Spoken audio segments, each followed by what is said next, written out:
સાહેબ જ્યારે મુખ્ય પરીક્ષાની તૈયારી હોય ને, પરીક્ષા કોઈ પણ હોય, તમારી તો ટાટ એસ કે એચએસ જ હશે, પણ મુખ્ય પરીક્ષા કોઈ પણ હોય સાહેબ, મુખ્ય પરીક્ષા માટે માત્ર ને માત્ર જ્ઞાન એકેડમી અને મહેશ હાજુલિયા સરને જ યાદ કરવાના હોય. અને એમાંય જ્યારે ટાટની પરીક્ષા હોય સાહેબ, ત્યારે તો આમ સામાન્યપણે આનો કોઈ બીજો વિકલ્પ નથી. મુખ્ય પરીક્ષા એટલે મહેશ હાજુલિયા સર, આટલું ખાસ યાદ રાખજો.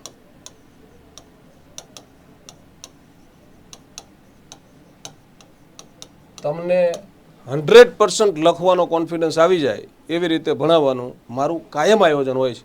આયોજન વગર ક્યારેય ઉતરવાનું નહીં, ખોટી વાતો કરવાની નહીં. શક્ય હોય એટલા વ્યાકરણ દોષનું નિવારણ મારા લેક્ચરમાં લગભગ થતું હશે. આ પ્રકારે તમારે સાહેબ મુખ્ય પરીક્ષાની તૈયારી કરવી છે. તમારે એસ આપવાની હોય કે એચએસ આપવાની હોય, એચએસની બેચમાં તો પ્રવેશ બંધ કરી દીધો છે. એસ માટે આપણે 8 તારીખથી નવી બેચ શરૂ કરવા જઈ રહ્યા છીએ. 8/5/2026 એનો સમય સાંજે 5 વાગ્યાનો હશે.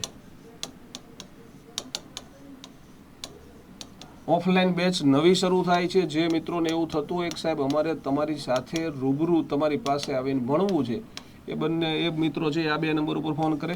જે મિત્રોને સાહેબ ગાંધીનગર સુધી આવવાની અનુકૂળતા નથી તો ખરેખર તમારા દુર્ભાગ્ય છે હો.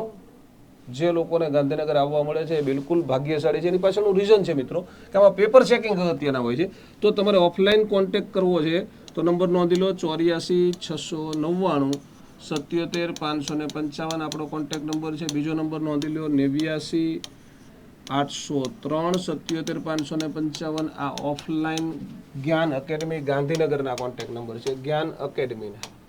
અને જે મિત્રોને સાહેબ ઓનલાઈન રેકોર્ડેડ બેચ લેવાની અનુકૂળતા છે એમને જ્ઞાન એકેડમી ઓનલાઈન આ આપણી એપ્લિકેશન છે એ ડાઉનલોડ કરી લેવાની. આ નંબર ઉપર ફોન કરવાનો, 87 582 77 555 અને 87 583 77 555. તમારી સફળતા તમારા હાથમાં છે જો તમે જ્ઞાન એકેડમીની સાથે છો. જેમ વઢવાનું ના હોય, તમને કહેવાનું ના હોય, તમે લખો છો તમારા માટે, લખશો તમને જ લાભ થવાનો છે. સારા માર્ક્સ આવી જશે, મેરિટમાં નામ આવી જશે, ખાતામાં પગાર આવી જશે, પછી કોઈ મહિને 100 રૂપિયા જમા કરાવવાના થવાના, તમારે જ વાપરવાના છે ને બધા. એટલે તમારા માટે જ તમારે મહેનત કરવાની છે. તમે મહેનત કરો એનું રિટર્ન તમને જ મળવાનું છે, માત્ર ને માત્ર તમને. અને એના માટે જ તમારે મહેનત કરવાની છે, બરાબર? ચલો આપણે આજે એકાદ વર્ણનાત્મક નિબંધ લખીશું, એ વાત કરી હતી, બરાબર ને? તમે એક તો લખીને આવ્યા છો ને બધા હોમવર્કમાં? આ તમે લખીને આવ્યા છો હોમવર્કમાં, મારો યાદગાર શૈક્ષણિક પ્રવાસ. તમારે એ લખવો હોય તો મને વાંધો નથી. મેં એવું કીધું તો 1-2 આની અંદર એડ કરવા હોય તો આપણે એડ કરીશું. જો આમાં એડ કરવા હોય તો વર્ણનાત્મક નિબંધો હોય કેવા સમજી લો. વર્ણનાત્મક નિબંધનું ટાઇટલ એવું હોય કે જેમાં સ્ટોરીની જેમ લખવાનું હોય, વિશેષણને ક્રિયા વિશેષણને જે ભરપૂર માત્રામાં તમારે એડ કરવાના હોય. કોઈ તહેવાર વિશે પૂછી શકે, પછી આમાં તમને શિયાળાની સવાર કીધી છે તો ઉનાળાની બપોર બિલકુલ આવી શકે, પછી વર્ષા ઋતુની એક સાંજ આવી શકે, નદી કિનારે વિતાવેલી એક સાંજ આવી શકે.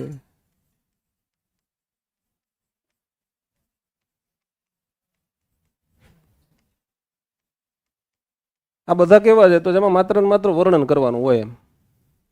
આપણે શિક્ષણને લગતા હોય છે એટલે આમાં આપણે શિક્ષણને લગતા 1, 2, 3 છે એ ટાઇટલ વધારે લખ્યા હતા, બાકી બધા જ વર્ણનાત્મક કહેવાય.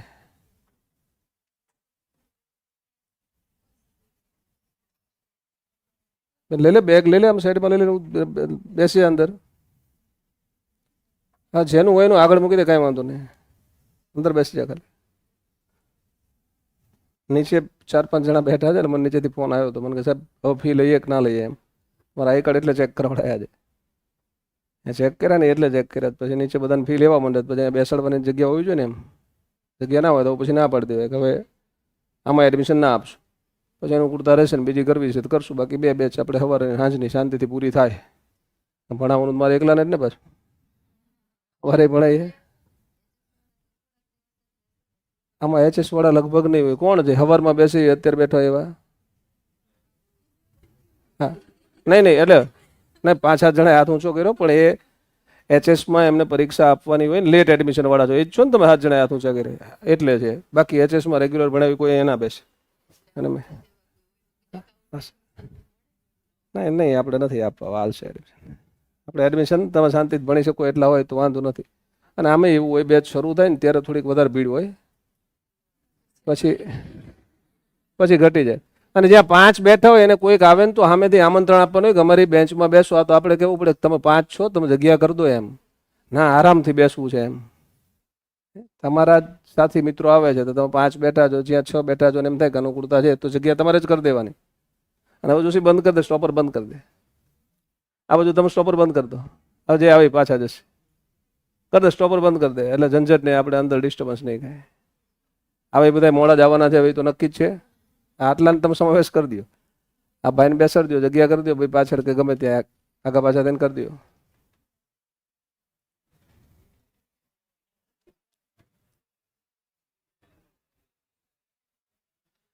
ચલો હવે આપણે અહીંયા આવી જાવ. આમાંથી આપણે શું લખવો છે? તમે જે કોઈ એક લખવો છે આપણે અત્યારે નિબંધ. કેમ લખીશું એની ઉપર ચર્ચા કરીએ.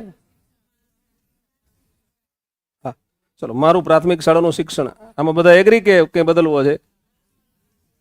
બધા એગ્રી ને કે વોટિંગ કરાવડાવવાનું? હવે પછી ખુલશે ને. હવે નથી તમારે ચાય નથી પીવી, પાણી નથી પીવું, બંધ કરી દે ભાઈ. ફરીથી તમે બંધ કરી દેજો સ્ટોપર દોસ્ત, સ્ટોપર બંધ કરી દો. હવે તમે અહીંયા ઉભા રહેજો વિકેશભાઈ. હો એક જણ હવે બધાને પાછા કાઢજો. હવે ના બેસવા દેતા. ચલો હા, મારું પ્રાથમિક શાળાનું શિક્ષણ એના ઉપર આપણે લખીએ, બરાબર ને? જેના ઉપર લખવું એના ઉપર. માની લો કે કોઈને એવું થાય કે ના સાહેબ મારે તો પ્રાથમિક શાળાનું શિક્ષણ નહીં, શિયાળાને સવાર લખવી હતી કે આ લખવું હતું, તો પહેલાં એક પ્રાથમિક શાળાનું શિક્ષણ આખો નિબંધ લખી લઈએ. પછી ફરીથી પાછા તમે કહેતા હોય તો બધાને હું 2-2, 4-4, 5-5 પોઈન્ટ કેવી રીતે વિચારાય, કેવી રીતે લખાય, એ 5-5 જે નિબંધ છે એ 5 નિબંધ વિશે આપણે વિચારીએ. એટલે તમારે જાતે લખવાના થાય ને તો શું વિચારવાનું? વિચાર શું? વર્ણનાત્મક નિબંધ લખવો સરળ છે, એમાં અઘરું નથી. થોડુંક શાંતિથી વિચારો, પહેલાં 2-5 મિનિટ વિચારવું પડે. એટલે આપણું ટાઇટલ અત્યારે શું છે? મારું પ્રાથમિક શાળાનું શિક્ષણ. શું લખવું ને કેમ લખવું ને એવું બધી વસ્તુ આપણે ગઈકાલે જોઈ હતી, બરાબર ને? પછી આ એક કોમન પ્રસ્તાવના વર્ણનાત્મક નિબંધ માટેની આપણે આપી હતી. આપણે એનો ઉપયોગ આજ નથી કરવો, આજ તો આપણે આપણી રીતે લખશું. પણ આ તમારા માટે છે, જે કોઈને અનુકૂળતા નથી રહેતી છે ક્યાંથી શરૂ કરવું, તો એના માટે છે.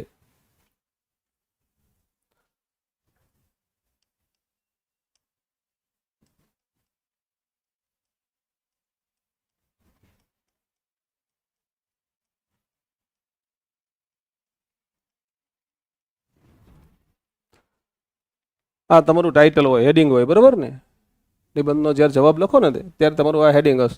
પ્રશ્ન પહેલો જ હશે એટલે આ જવાબ નંબર 1 થશે, બરાબર ને? તમે જવાબ નંબર 1 તરીકે આ લખશો. એની પેન કઈ વાપરવાની, આવી કદાચ ચર્ચા ના થઈ હોય તો તમને કહી દઉં. તમારી બેચમાં મારે 2 પેન લઈ જવાની, એક જ કલરની. એક ઘાટી લઈ જવાની ને એક આછી લઈ જવાની. ઘાટી પેન છે એનાથી ટાઇટલ લખવા, એટલે ટાઇટલ ઓટોમેટિકલી અલગ પડી ગયા ને. તમારે ટાઇટલને બોલ્ડ બતાવવું છે તો શું કરવાનું? બ્લુ કલરની 2 પેન લઈ જવાની, અથવા તો બ્લેક કલરની 2 પેન લઈ જવાની. એક ઘાટી હોય એવી, એક આછી હોય એવી. જ્યારે ટાઇટલ લખો ત્યારે પેન બદલી નાખવાની, ટાઇટલ ઘાટી પેનથી લખવાનું, એટલે ટાઇટલ ઓટોમેટિકલી ડાર્ક થઈ જશે. અથવા માની લો કે એક જ પેનથી લખવું જ મારે છે, 2 નથી લઈ જવી, તો પછી આની ઉપર ફરીથી લખી નાખવાનું એને પેનથી, એટલે બોલ્ડ થઈ જાય. મારું પ્રાથમિક શાળાનું શિક્ષણ થઈ ગયું બોલ્ડ, બરાબર ને? ત્રીજું બોલ્ડ કરવાની ત્રીજી ટેકનિક તમને જે અનુકૂળ લાગે તમે એકને ફોલો કરજો. માની લો કે તમે એવું નક્કી કરો છો કે સાહેબ આપણે બ્લુ કલરની 2 પેન લઈને જવું છે, અથવા તો બ્લેક કલરની 2 પેન લઈને જવું છે, તો ક્લાસરૂમમાં લખતા હોય ને ત્યારે અત્યારથી જે આદત ડેવલપ કરવાની, અત્યારથી જ 2 પેન લઈને બેસવાનું. ટાઇટલ આવે ત્યારે પેન બદલી નાખવાની. જે પેન તમે પરીક્ષામાં વાપરવા ઈચ્છો છો એ જ પેન રોજે રોજ વાપરવા, એ જ કંપનીની. તો અહીંયા સાઈનો વાપરતા હોય, પછી અહીંયા આપણે પેન બદલીએ તો તે દિવસે ઓલો છેલ્લા 1.5 મહિનાથી આપણી આદત છે સાઈનોવાળી હોય તો ઝડપ ના આવે. તમારી રૂટીન પેનમાં જ ઝડપ આવે. તો જે પેન વાપરવા ઈચ્છો છો એ પેન નક્કી કરવાની. હું ભણતો ત્યારે મારી આદત હતી, હું 3 પેન વાપરતો હતો. પેપર લખવા જાઉં ત્યારે 3 પેન લઈ જવાની, અને પાછી બીજી કંપાસ બોક્સની અંદર પાછી બીજી એક નકલ હોય. સેલો ગ્રીપર રાખવાની. રેનોલ્ડ્સ .45 આવતી હતી, અત્યારે ખબર નથી મને આવે છે કે નહીં. ઉપર વ્હાઇટ કલર હોય નીચે બ્લુ કલર હોય એવી, આગળ ઢાંકણું આવે એવી. 0.45 રેનોલ્ડ્સ આવતી હતી અને રેનોલ્ડ્સ જેટર આવતી હતી ટકટકવાળી. આ ત્રણેય પેન રાખતો હતો. શરૂઆત હંમેશા સેલો ગ્રીપરથી કરતો. અને જે પેન વાપરવાની 2 સેલો ગ્રીપર હોય, 2 રેનોલ્ડ્સ હોય ને 2 જેટર હોય, એ થોડી થોડી વાપરી લેવાની પહેલાં. આપણે એને પરીક્ષા ખંડમાં લઈ જવાના હોય યુઝ કરવા માટે, તો એના પહેલાં એનાથી 2 પેજ લખી નાખ્યા હોય એટલે થોડીક સ્મૂથ થઈ ગઈ હોય.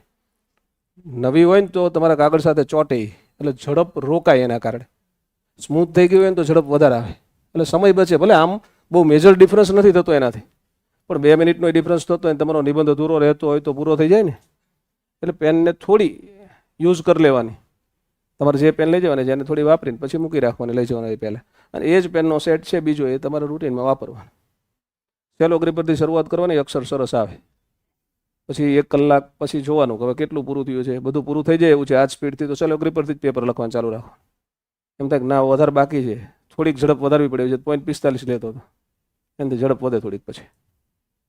પછી એમ થાય કે ના ફૂલ ઝડપે લખવાનું, તો સેલો ઓલી રેનોલ્ડ્સ જેટર લઈને લખવાનું શરૂ કરી દેવાનું. પેપર ટાઈમસર પૂરું થઈ જવું જોઈએ, અધૂરું ના રહેવું જોઈએ કોઈ દિવસ. અને તમારે જે પેન યુઝ કરવી છે તમારી રીતે તમારે નક્કી કરી નાખવાનું. તમે જે પેન યુઝ કરો, તમને માઇન્ડો સાઇનસ ઓપ્ટેકમાં સારા અક્ષર આવે છે ને તમારે એ જ વાપરવી છે, તો એનું નક્કી કરી નાખવાનું. પણ પછી આપણે એ જ પેન વાપરવાની રૂટીન છેલ્લે સુધી. એમાં 2 પોઈન્ટ જાડા પોઈન્ટ વાળી પાતળા પોઈન્ટ વાળી મળે. જાડા પોઈન્ટ વાળી લઈ આવવાની, એનાથી ટાઇટલ બાંધવાનું. પાતળા પોઈન્ટ વાળીથી રૂટીન લખવાનું. અંડરલાઇન કરીને તમે હેડિંગ અલગ તારવી શકો છો, જેમ અંડરલાઇન કરવી. કોઈને સીધી લાઈન કરવી છે, સીધી લાઈન નથી કરવી, સાહેબ આખી અંડરલાઇન કરવી છે, જે અંડરલાઇન કરવું હોય એનાથી તમારું ટાઇટલ અલગ પાડવાનું. ખાલી અલગ પાડો એટલે ટાઇટલ ધ્યાનમાં આવે. પ્રાથમિક શાળાના શિક્ષણ વિશે આપણે આખો નિબંધ લખવો છે એટલે પહેલાં પોઈન્ટ નક્કી કરી લઈએ. કેટલા પોઈન્ટ પાડવા જોઈએ. પ્રસ્તાવના ફરજિયાત આવે. અંત એટલે કે ઉપસંહારે ફરજિયાત આવે, એમાં કંઈ છૂટછાટ ના હોય. નિબંધના આ 2 ભાગ તો ફરજિયાત છે. કોઈ પણ નિબંધ લખો આ 2 પોઈન્ટ આવશે. પછી એવો વચ્ચે આપણે પેરેગ્રાફ લખવા છે, કઈ કઈ બાબતો લખી શકાય. તમે પ્રાથમિક શાળામાં બધા ભણીને આવ્યા છો ને, તો તમને બધાને તમે આંખો બંધ કરીને વિચારો તમારી પ્રાથમિક શાળા યાદ આવે એટલે એક કઈ બાબત લખી શકાય એની પ્રસ્તાવનામાં તમારે જે લખવું એ લખી શકશો. એક એની ભૌતિક બાબતો વિશે તમે પેરેગ્રાફ લખી શકો. હા કે ના?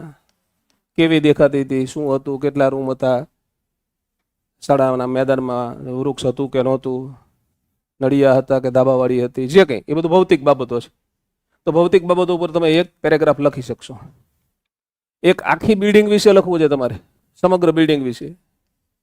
તમે બિલ્ડિંગમાં પ્રવેશો ત્યાંથી લઈને બિલ્ડિંગ પૂરી થાય ત્યાં વિશે એક લખવું છે, તે લખો. પછી ભૌતિક બાબતોમાં બધું આવે, એમાં પ્રયોગશાળા હતી કે નહોતી કે જે કંઈ ભૌતિક બાબતો એને લગતી આવે બધી લખવાની. પછી શિક્ષકો તથા એટલે કે અન્ય મોટી સ્કૂલ હોય ને તમને સુપરવાઇઝરો મળતા હોય કે પીઓન મળતા હોય કે ક્લર્ક મળતા હોય કે તાલુકા માની લો કે પગાર કેન્દ્ર શાળા હોય, તેમાં ભૂતકાળમાં એ ક્લર્ક આપતા હતા. તો એ તમને સ્ટાફ વિશે જે કંઈ યાદ આવે, એ શિક્ષકો કેવા હતા, શિક્ષકોના ગુણ લખવાના. ત્યાંનો સ્ટાફ હતો, એ સ્ટાફ કેવો હતો, શિક્ષકો કેવું શિક્ષણ આપતા હતા, શિક્ષકોને લગતો એક આખો પેરેગ્રાફ લખવાનો છે આપણે. શાળાના આચાર્ય વિશે લખો. પછી ઉપાચાર્ય હોય તમારા, વાઇસ પ્રિન્સિપાલ હોય તો વાઇસ પ્રિન્સિપાલ વિશે લખો. બધા શિક્ષકો વિશે લખો, કેવું ભણાવવામાં આવતું હતું, કેવી રીતે ભણાવવામાં આવતું હતું, શિસ્ત કેવી હતી. ટૂંકમાં શિક્ષકને લગતો આખો એક પેરેગ્રાફ લખી. પછી તમારા બધા સહઅધ્યાયી મિત્રો વિશે તમને જે કંઈ યાદ આવે, પહેલા ધોરણનું યાદ છે, બીજા ધોરણનું યાદ છે, ત્રીજા ધોરણનું યાદ છે, એમની સાથે તમે કરેલી બધી મસ્તી વિશે લખો. તમારી સાથે જે ભણતા હતા એ બધા વિશે. પછી બધી આખી મોજ મજા છે એના માટેનો સ્પેશિયલ સમય હોય, એ શું હોય? તો ત્યારે રિસેસમાં શું થતી હતી પ્રવૃત્તિઓ એ લખો. રિસેસ દરમિયાન મેદાન, વર્ગખંડ, નાસ્તો, મધ્યાહન ભોજન, જે કંઈ રિસેસ દરમિયાનની જે કંઈ પ્રવૃત્તિઓ તમને યાદ આવે એ બધું રિસેસમાં લખો. અને કંઈ વિશેષ તમારા મગજમાં કંઈ તમારી શાળા વિશે વિશેષ છે, તમારી શાળા છે માની લો કે રમતગમતમાં બહુ જ સરસ પ્રદર્શન કાયમ કરતી આવી છે. દર વર્ષે આવા પ્રકારના કાર્યક્રમોમાં અમારી શાળામાંથી 5 વિદ્યાર્થીઓ જાય જ છે, તો એવું લખો. વિજ્ઞાન મેળામાં અમારી શાળાનું પ્રદર્શન હંમેશા સારું હોય છે, શ્રેષ્ઠ હોય છે, તો એના વિશે લખો. એવું કંઈ વિશેષ 15મી જાન્યુઆરી, 15મી ઓગસ્ટ અને 26મી જાન્યુઆરીના વિશેષ પ્રકારના સેલિબ્રેશન્સ થતા હોય. આપણને બાળપણની બધાને 26મી જાન્યુઆરી યાદ હોય, 15મી ઓગસ્ટ યાદ હોય, આપણી શાળામાં ધ્વજવંદન થતો હોય યાદ હોય. તો આવા જે વિશેષ કાર્યક્રમો તમને જે યાદ આવે 2, 4, 5 લખવાના છે.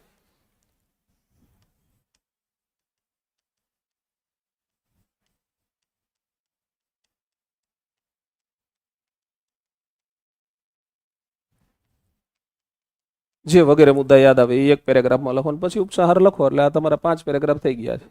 1 2 3 4 ને 5 એટલે આપણો નિબંધ પૂરો થઈ ગયો.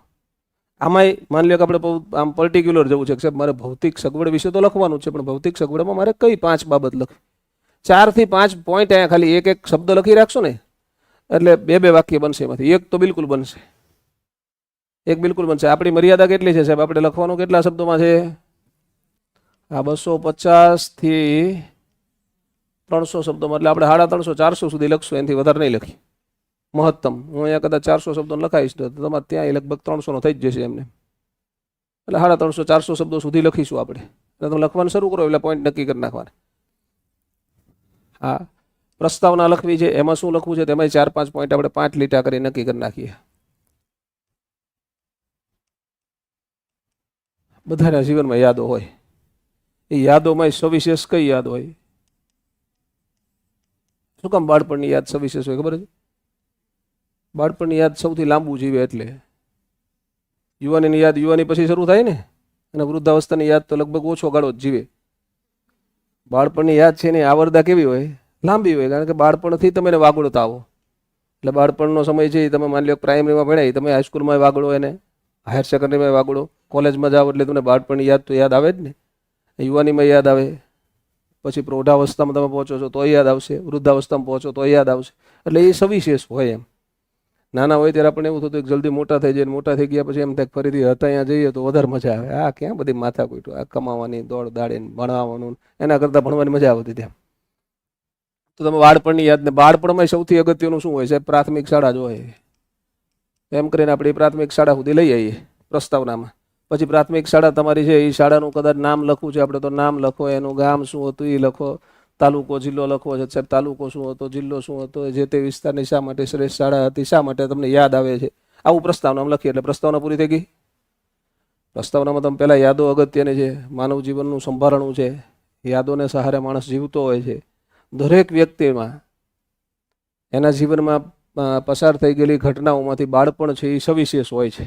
અને બાળપણની ઘટનાઓમાં શાળામાં, પ્રાથમિક શાળામાં વિતાવેલું જીવન છે એ વધારે સવિશેષ હોય છે. એમ કરીને તમે આ તમારી પ્રસ્તાવના થઈ ગઈ. પછી આ બિલ્ડિંગ વિશે અને ભૌતિક બાબતો વિશે 2 વિશે 1 પેરેગ્રાફ લખીએ આપણે. તો તમારા શાળાના પ્રવેશથી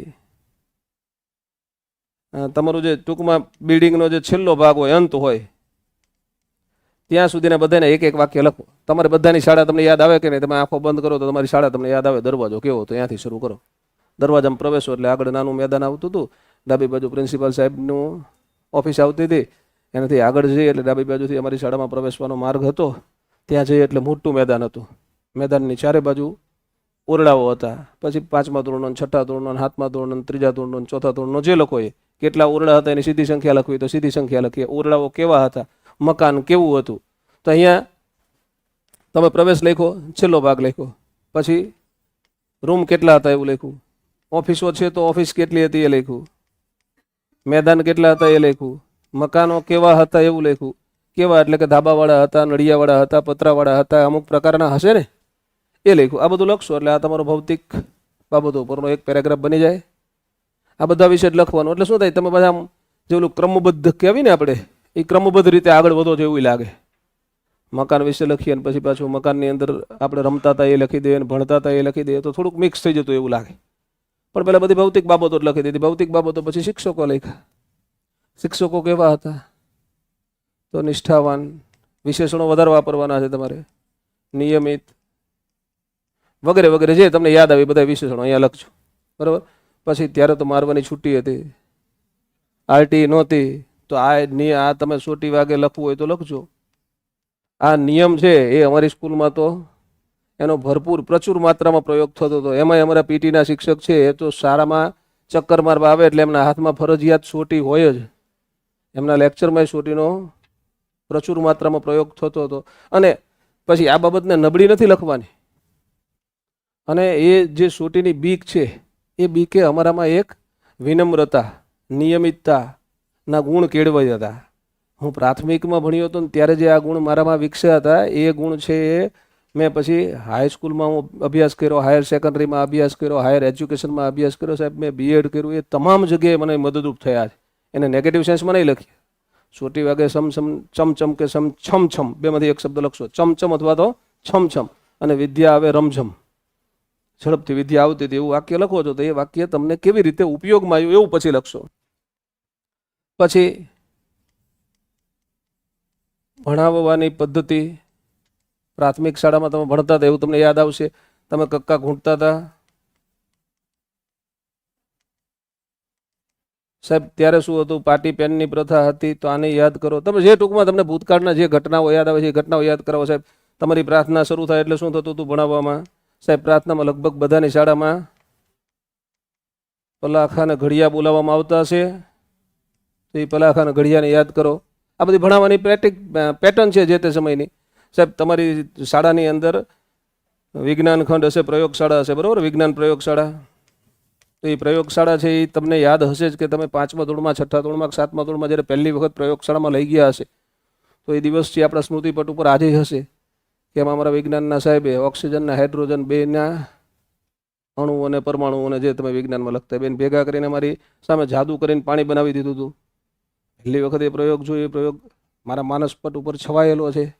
પછી તો બહુ બધા સાયન્સના પ્રયોગો અમે જોયા છે, પણ એ પ્રયોગની જે છાપ છે એ અમિટ છે, એ ક્યારેય મીટી એવી નથી. એમ આ ઘણું બધું થઈ ગયું હતું. એમ આમાં તમારે 60, 70, 80 શબ્દો થઈ ગયા. એટલે આમ તમે આમ હું કહું છું એ જ લખો એવું ક્યારેય નથી કહેતો હું, પણ આ રીતે યાદ કરો ને પછી લખો એટલે તમને મુદ્દા મળી જશે. આ પેરેગ્રાફ શરૂ થાય એટલે આપણો પેરેગ્રાફ ઊભો રહેશે. પછી આપણે એના પછીના પેરેગ્રાફમાં જવું છે. તમારા સહઅધ્યાયીઓ વિશે લખવું છે. તો મજા શું છે? સહઅધ્યાયી એટલે ગામના તમામ વિદ્યાર્થીઓ એક જ શાળામાં ભણતા હતા સાહેબ. ત્યારે આવી પ્રથા નહોતી. ગામની અંદર એક ખાનગી શાળા હોય અને એક સરકારી શાળા હોય, એક સમૃદ્ધ શાળા હોય ને એક ગરીબ શાળા હોય સાહેબ. અમારા ગામમાં તો એક જ શાળા હતી અને ગામના સમૃદ્ધથી સાદા માણસો, ગરીબ માણસો, તમામના બાળકો ત્યાં જ ભણતા હતા. ગામના સરપંચનો દીકરો ત્યાં ભણતો હતો, શાળાના આચાર્યનો દીકરો ત્યાં ભણતો હતો, અને ગામની અંદર માની લો રિક્ષા ચલાવીને ગુજરાન ચલાવનાર વ્યક્તિ છે તો એનો દીકરો કે એની દીકરી ત્યાં જ ભણતા હતા. ગામના શ્રમિકનો દીકરો કે શ્રમિકની દીકરી પણ કોઈ પણ પ્રકારની ફી ભર્યા વગર બધા એક જ શાળામાં ભણતા હતા.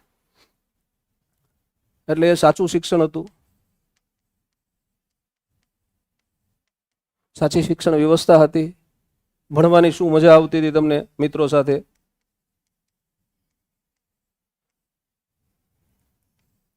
પછી તમે માની લો કે એકબીજાને મદદ કરતા હોય તો એવી બધી બાબતો લખો.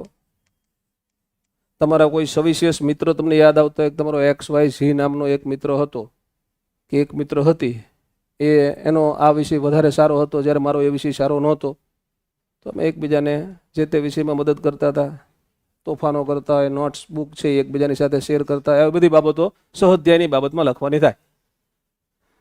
પછી આવી ગયા આપણે રિસેસમાં. રિસેસમાં આપણે 2-4 પોઈન્ટ તો એમને લખી નાખ્યા હતા કે રિસેસ એટલે રિસેસનો બેલ છે અને છૂટવાનો બેલ છે એ પ્રાથમિક શાળાના બેલ બધાને આજે યાદ હશે. પીરિયડ બદલાવાનો બેલ યાદ ના રહે આપણને, કારણ કે એમાં 2 જ વાર ટીંગ ટીંગ વાગે. ઝાઝી વખત ટીંગ ટીંગ વાગે એટલે મજા આવે. બેગ ખભે લગાવવાની કોઈ કહેવા ના આવે, આમ યુવરાજભાઈ કહેવા ના આવે હવે જવાનું એમ. ઝાઝી વાર tin tin tin tin tin વાગે એટલે બધા ભાગે જ. પછી દરેક ક્લાસમાંથી વિદ્યાર્થીઓ ભાગે. એવું ન હોય અત્યારે પ્રાથમિક શાળા જે ખાનગી હોય ને જેમ પહેલા ધોરણવાળાને જવાનું, પછી ટીચર આગળ જતી, તો બધા એક સાથે જ ભાગે. પહેલા વાળો છૂટ્યો ને 8મા વાળો 7મા વાળો ત્યારે પ્રાથમિક શાળા હતી. 8મું ધોરણ નહોતું ત્યારે પ્રાથમિકમાં, અત્યારે 8મું પ્રાથમિકમાં લઈ લીધું છે. 7મા સુધીના બધા વિદ્યાર્થીઓ એક સાથે ભાગતા હોય. તો રિસેસનો બેલ છે એનું સવિશેષ આકર્ષણ હતું. ત્યાંથી આપણે આની શરૂઆત કરી શકીએ. રિસેસનો બેલ પડે એટલે મેદાનમાં જેમ અમુક ઋતુઓમાં કીડિયાળું ઉભરાય એને જેમ વિદ્યાર્થીઓ મેદાનમાં ઉભરાતા અને પછી બધાના વિવિધ પ્રકારના લંચ બોક્સ ખુલતા. ઇન્દ્રિયો બધી લખવી છે એટલે પછી તમને કેવી કેવી સુગંધ આવતી હતી એના વિશે લખો. તો બધી ઇન્દ્રિયો લખી જાય આપણે. પછી મેદાનની અંદર જાઓ તમે. શિયાળાની રિસેસ પડી હોય તો કેવો ઠંડો પવન વાતો એની વાત કરીએ. ઉનાળામાં રિસેસ પડતી હોય તો કેવી ગરમી થતી હતી, આપણે બધી ઇન્દ્રિયોની વાત કરવી છે ને. તો રિસેસમાં આ ઘટનાને તમે વણી શકો છો, એવું બધું લખી શકો છો, બરાબર.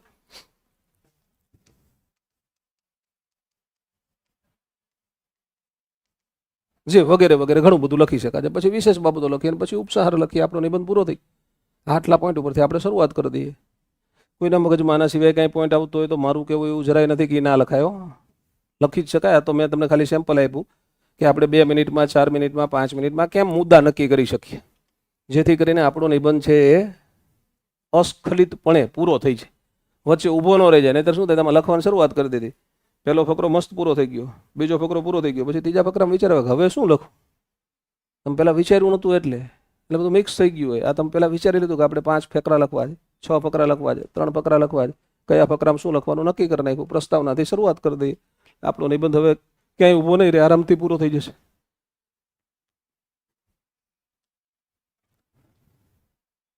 આપણે બ્લેકથી જ ચાલુ રાખીએ. મારે એક જ કલરની પેનથી લખવાનું, તમારે બધા એક કલરથી જ લખવાનું. આપણે અલગ અલગ કલર નથી વાપરવી, એટલે કેવું લાગે શું રહે, બરાબર ને.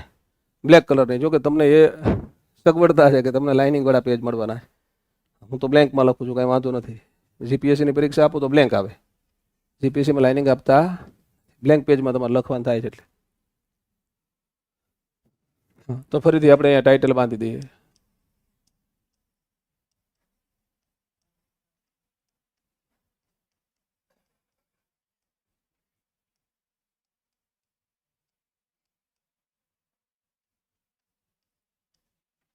મારું પ્રાથમિક શાળાનું શિક્ષણ. બીજી બાબત, લગભગ કાલે તમારામાંથી ઘણા બધા મિત્રોએ પૂછ્યું હતું કે તમે પ્રસ્તાવના લખો છો, તેની ઉપર પ્રસ્તાવના એવું લખવાનું નથી. પેપર ચેક કરીને ખબર પડે જ, નિબંધ ચેક કરતો એને ખબર પડે પહેલો ફકરો હોય ને એને શું કહેવાય, પ્રસ્તાવના. છેલ્લા ફકરામાં ઉપસંહાર એવું લખવાની જરૂર હોય નહીં. કદાચ ક્યાંક પોઈન્ટ માની લો કે તમે ઓનલાઈન શિક્ષણના લાભાલાભ લખો છો, તો એમાં તમે એવું ચોક્કસ લખી શકો, ઉપર ટાઇટલ બાંધીને લખવું હોય તો ઓનલાઈન શિક્ષણના લાભ, પછી પોઈન્ટમાં લખવા હોય તો તમે લાભ એવી રીતે લખી શકો. ઓનલાઈન શિક્ષણના ગેરલાભ પોઈન્ટમાં લખવા હોય તો લખી શકાય. બાકી દરેક પેરેગ્રાફની સામે આમ પોઈન્ટની નિશાની નથી જ કરવાની. ફકરા પાડવાના છે, પોઈન્ટની નિશાની કરવાની નથી. તમે તમારા વિષયમાં, તમારા કન્ટેન્ટમાં કે મેથડમાં જવાબ લખો છો અને એમાં પોઈન્ટમાં લખવા હોય તો પાછી છૂટી છે. 5 માર્કનો પ્રશ્ન લખવાનો છે, 4 માર્કનો પ્રશ્ન લખવાનો છે તો પોઈન્ટમાં લખી શકાય. નિબંધ પોઈન્ટમાં લખી શકાય. આખો નિબંધ પોઈન્ટમાં ના હોય ક્યારે, એમાં ક્યાંક પ્રસંગોચિત તમારે પોઈન્ટ પાડવા હોય તો પાડી શકાય. એ પ્રકારનો મુદ્દો આવે ને તમારે પોઈન્ટમાં લખવો હોય તો એકાદ પેરેગ્રાફમાં પોઈન્ટ પડે, બાકી પોઈન્ટ પાડવાના હોય નહીં, ફકરા પાડવાના હોય. બરાબર.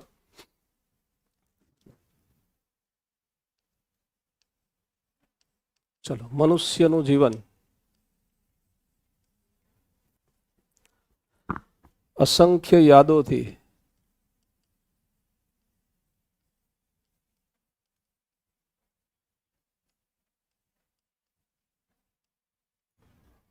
ભરેલું હોય છે.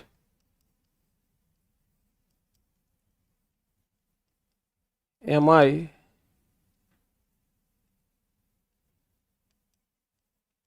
બાળપણની યાદોની તો વાત જ ન થાય.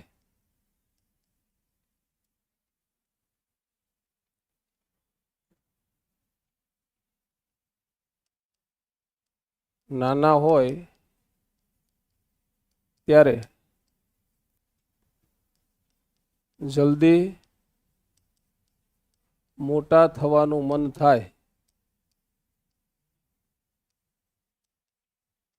અને આજે જ્યારે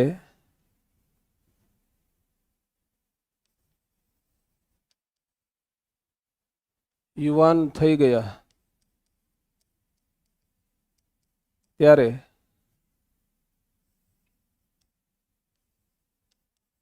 એ બાળપણ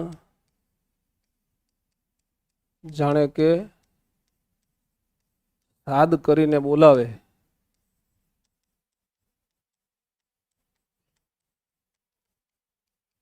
તેવું લાગે છે.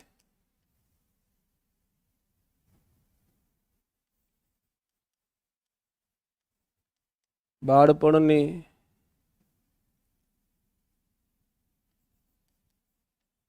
કુટુંબ,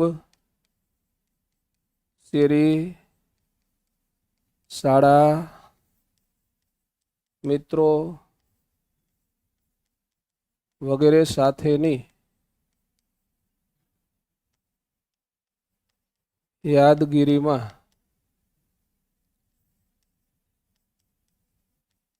સોનાના તાતણે જે તમારે જે વિશેષણો વાપરો, આ તો મારા મગજમાં જેમ જેમ શબ્દો આવતા જાય, હમણાં આપણે પોઈન્ટ લખાય એ પ્રમાણે હું તમને લખાવતો જાઉં છું.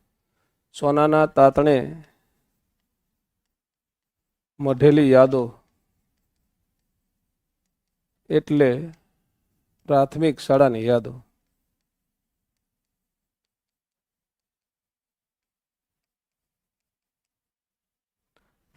આ ઓફલાઈન ભણાવવાની ને ઓફલાઈન ભણવાની મજા હોય.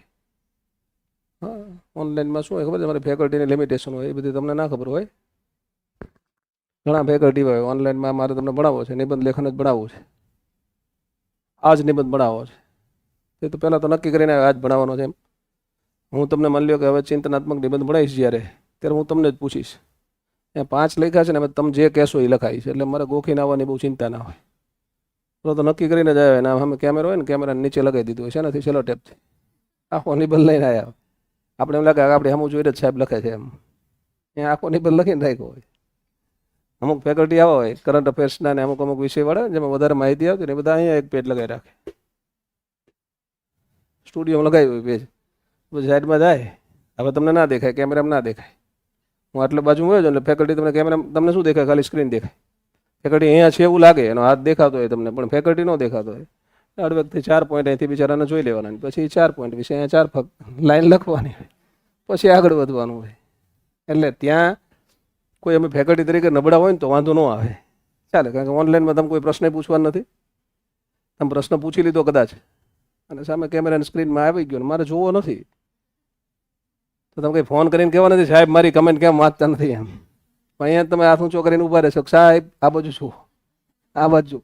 હું અવોઇડ કરું તો બીજા કહે છે કે સાહેબ ઓલા બેન બોલાવે, સાહેબ ઓલો ભાઈ બોલાવે, એટલે મારે પૂછવું પડે, બોલ ભાઈ શું હતું એમ. એટલે અહીંયા તમારી સમસ્યાનું સમાધાન કરવું પડે. એટલે ઓફલાઈન ભણાવવા માટે ફેકલ્ટી છે થોડોક વધારે સક્ષમ હોવો છે. ઓનલાઈનમાં કદાચ થોડીક ઓછી એક્સપર્ટાઇઝ હોય તો એ ભણાવી શકે, અને એમાં પાછું રેકોર્ડ કરવાનું હોય તો કોઈ લપ જ ના હોય. તો ઘણા સ્ટુડિયો એવા છે ગુજરાતમાં, બહુ બધા સ્ટુડિયો એવા છે જેમાં આ બાજુ ડિજિટલ બોર્ડ હોય ને સામે વ્હાઇટ બોર્ડ હોય, કેમેરાની એક્ઝેક્ટ પાછળ જ વ્હાઇટ બોર્ડ હોય, જે લખવું એ બધું લખી નાખવાનું. અમુક સ્ટુડિયો તો એવા જોયા જ મેં ગુજરાતમાં, કારણ કે અમે બધી સંસ્થા મુલાકાતે જઈએ એટલે ખબર પડે ને, ચારેય બાજુ વ્હાઇટ બોર્ડ હોય, વ્હાઇટ બોર્ડ ઉપર જે લખવું એ લખી નાખો. રેકોર્ડિંગ કરવાનું એટલે ચાલે, બાકી વ્હાઇટ બોર્ડ ન ચાલે.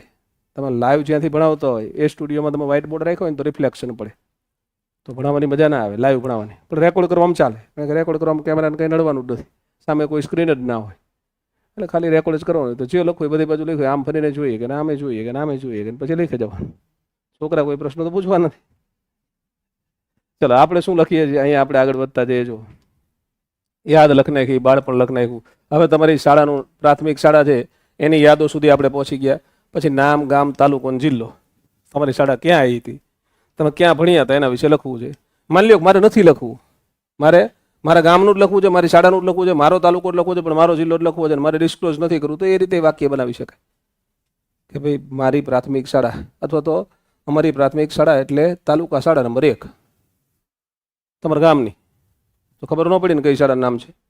દરેક તાલુકામાં દરેક ગામની અંદર તાલુકા શાળા હોય, અથવા પગાર કેન્દ્ર શાળા નંબર 1. પ્રાથમિક શાળા આવી તો હોય 5, 7, 10 શાળા હોય ને, 10 શાળામાંથી એક શાળાને પગાર કેન્દ્ર તરીકે રાખ્યું, એટલે કે 10 શાળાનો પગાર ક્યાં જ થાય, એક શાળામાં જ થાય, એને પગાર કેન્દ્ર શાળા કહેવાય. તો કદન લખવી છે તો એ કંઈ વાંધો નથી, લખવી છે, આપણે નામ ડિસ્ક્લોઝ નથી કરવું. તો જેમ તમે પત્ર લખો છો, ચર્ચા પત્ર લખો છો ને તમારા નામ નથી લખતા, એમાં મારી શાળાનું નામ એવી રીતે લખવાનું, મારી શાળા એટલે 6 જો શાળા નામ ના આવ્યું. અને કદાચ તમે નિબંધમાં તમારી શાળાનું નામ લખી દો તો કોઈ તકલીફ નથી, કારણ કે તમને એમને સામેથી પૂછ્યું છે અને તમે લખો છો તો સમસ્યા રહેતી.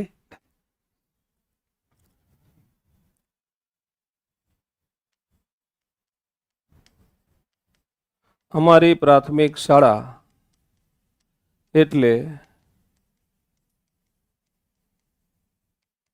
તાલુકા શાળા નંબર 1. અમારા ગામની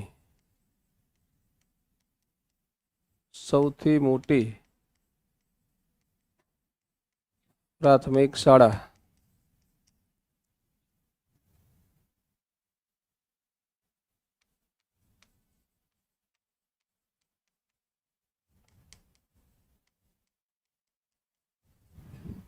લખતર તાલુકાની સૌથી જૂની પ્રાથમિક શાળાઓમાંથી એક.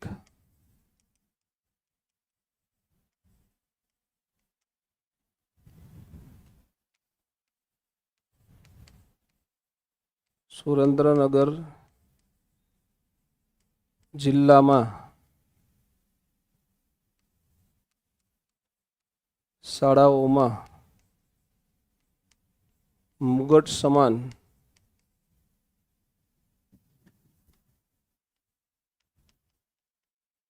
શોભતી શાળા એટલે મારી પ્રાથમિક શાળા. આ આપણી પ્રસ્તાવના થઈ ગઈ. તમને નથી આવડતી તો તમને ઘણી બધી પ્રસ્તાવનાઓ મેં કીધું તો હું આપીશ તમને. એમ એક તો મેં તમને બતાવી હતી, 3-4 બતાવી હતી.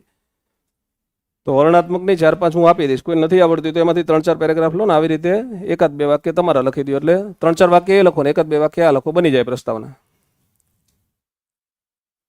ચલો, પ્રસ્તાવનાનો પેરેગ્રાફ પૂરો થઈ ગયો. આપણે પ્રસ્તાવનાના પોઈન્ટ લખ્યા હતા એ બધા આપણે લઈ લીધા. એના સિવાય તમારે કોઈ 1-2 વાક્ય એડ કરવા છે તો એડ કરી શકાય. એમાંથી વધારે વાક્ય લખાઈ ગયા અને 1-2 ન લખો તો એ ચાલે. આગળ મુદ્દાઓ આપણે એટલે લખ્યા છે કે આપણે ક્રમ બધા આગળ વધીએ. હવે આપણે શું લખવું છે સાહેબ? બિલ્ડિંગ વિશે લખવું છે અને શાળાની ભૌતિક બાબતો વિશે લખવું છે. તમે પ્રવેશથી લઈ અને તમારી શાળાનો અંત ભાગ જે આવે, અંદરથી પ્રવેશો ને પછી જ્યાં જઈને આગળ ન વધી શકાય ત્યાં સુધીની બધી વસ્તુનું વર્ણન કરશો. સાહેબ એમાં કેટલા રૂમ હતા, કેટલી ઓફિસ છે, કેટલા મેદાનો હતા, કેટલા મકાનો હતા, સાહેબ કેટલા વૃક્ષો હતા, સાહેબ મકાનો કેવા હતા, ગારા માટીના હતા, પાકા હતા, નળિયાવાળા હતા, પતરાવાળા હતા, ધાબાવાળા હતા, અથવા તો શાળામાંથી મોટા ભાગની બિલ્ડિંગો છે એ નળિયાવાળી હતી પણ અમારી પ્રયોગશાળા છે એ ધાબાવાળી હતી. એમ જે તમને તમારી રીતે તમને કંઈક તમારી કલ્પનામાં તમારી શાળા આવતી જશે. તો તમને જે વાક્ય યાદ આવે એ પ્રમાણે તમે આ બધા વાક્યો લખશો એટલે આપણો સેકન્ડ પેરેગ્રાફ બનશે. સેકન્ડ પેરેગ્રાફમાં શાળાની ભૌતિક બાબતો ઉપર આપણે વાત કરીએ છીએ. જો પહેલા પેરેગ્રાફમાં તમે આટલી સ્પેસ મૂકીને અહીંથી પેરેગ્રાફ પાડવાના શરૂ કર્યા છે તો તમારા દરેકે દરેક પેરેગ્રાફ છે એટલા ડિસ્ટન્સથી આખું પેપર પૂરું થાય ને ત્યાં સુધી આવશે. નિબંધમાં આવશે, પત્રમાં તમે પેરેગ્રાફ આટલેથી જ પાડશો, ચર્ચાપત્રમાં પેરેગ્રાફ એટલેથી જ આવશે, સંક્ષેપીકરણનો જવાબ લખો તો એ પેરેગ્રાફ આટલેથી જ આવશે. એક જ ઘરેડમાં પેરેગ્રાફ પાડવાના, આ ખાસ યાદ રાખવાનું.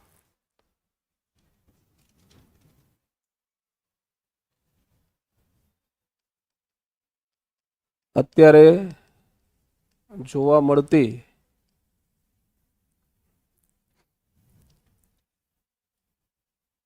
બહુમાળી શાળાઓની તુલનામાં ભૌતિક રીતે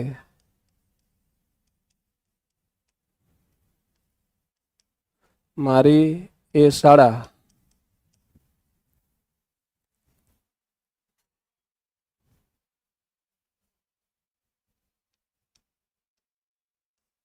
નિર્બળ હતી, પરંતુ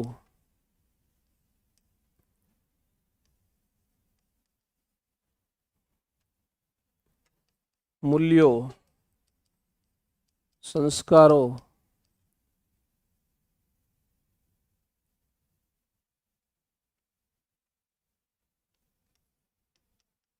શિક્ષકોની બાબતમાં મારી શાળા અવ્વલ હતી.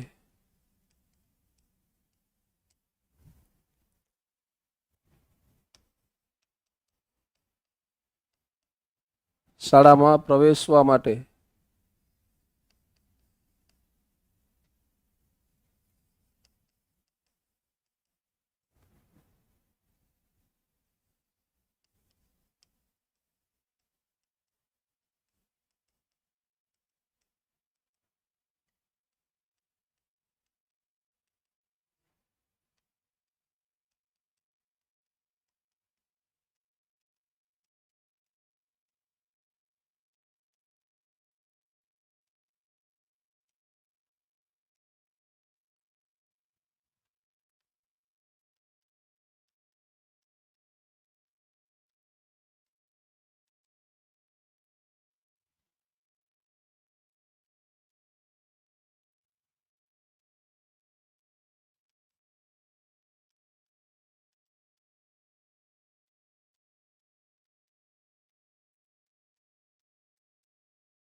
ચલો બોલતા જઈએ. મેં જ્યાં સુધી લખ્યું ને હું બોલ્યો ત્યાંથી આગળનું બોલું. ચલો.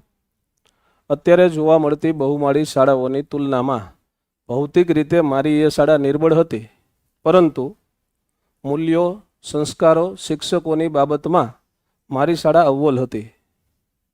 શાળામાં પ્રવેશવા માટેનો એ વજનદાર લોખંડનો દરવાજો. પછી બહુ જાજુ એક એકનું વર્ણન કરશું ને તો બહુ લાંબુ થઈ જશે, એટલે આપણે 2 2 3 3 4 4 બાબતો ભેગી લખીએ છીએ.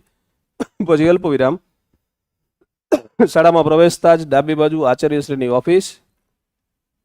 પ્રાર્થના ખંડની તો વાત જ નિરાળી. ધોરણ 1 થી 7ના તમામ વિદ્યાર્થીઓ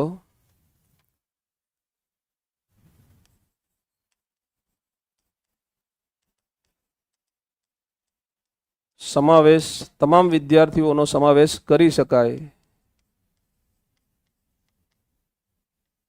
એવો વિશાળ પ્રાર્થના ખંડ.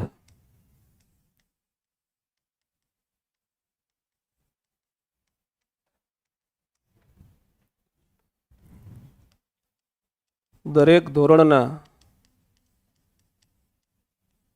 2 વર્ગખંડો.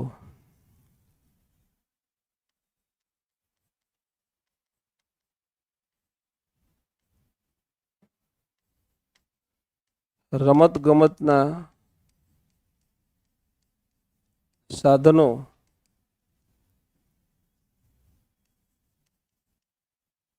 માટેનો ઓરડો.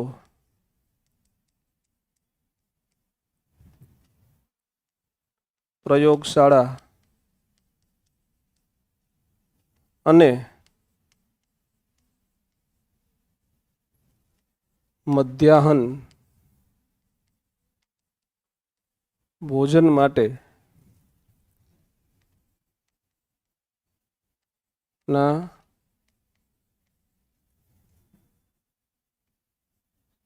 છાપરાની વ્યવસ્થા. આ તમામ યાદો માનસપટ પર આજે પણ છવાયેલી છે.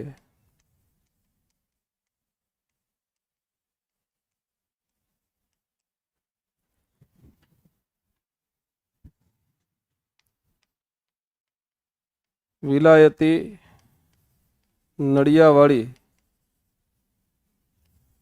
અને ધૂળિયા મેદાનવાળી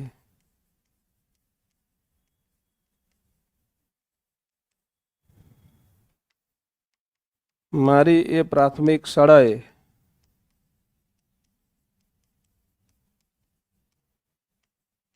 મને જે શિક્ષણ અને સંસ્કાર સિંચન આપ્યું છે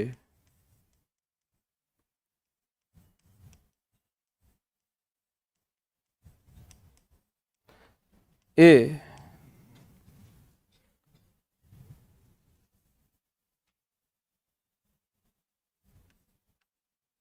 વિશ્વવિદ્યાલયોમાં પણ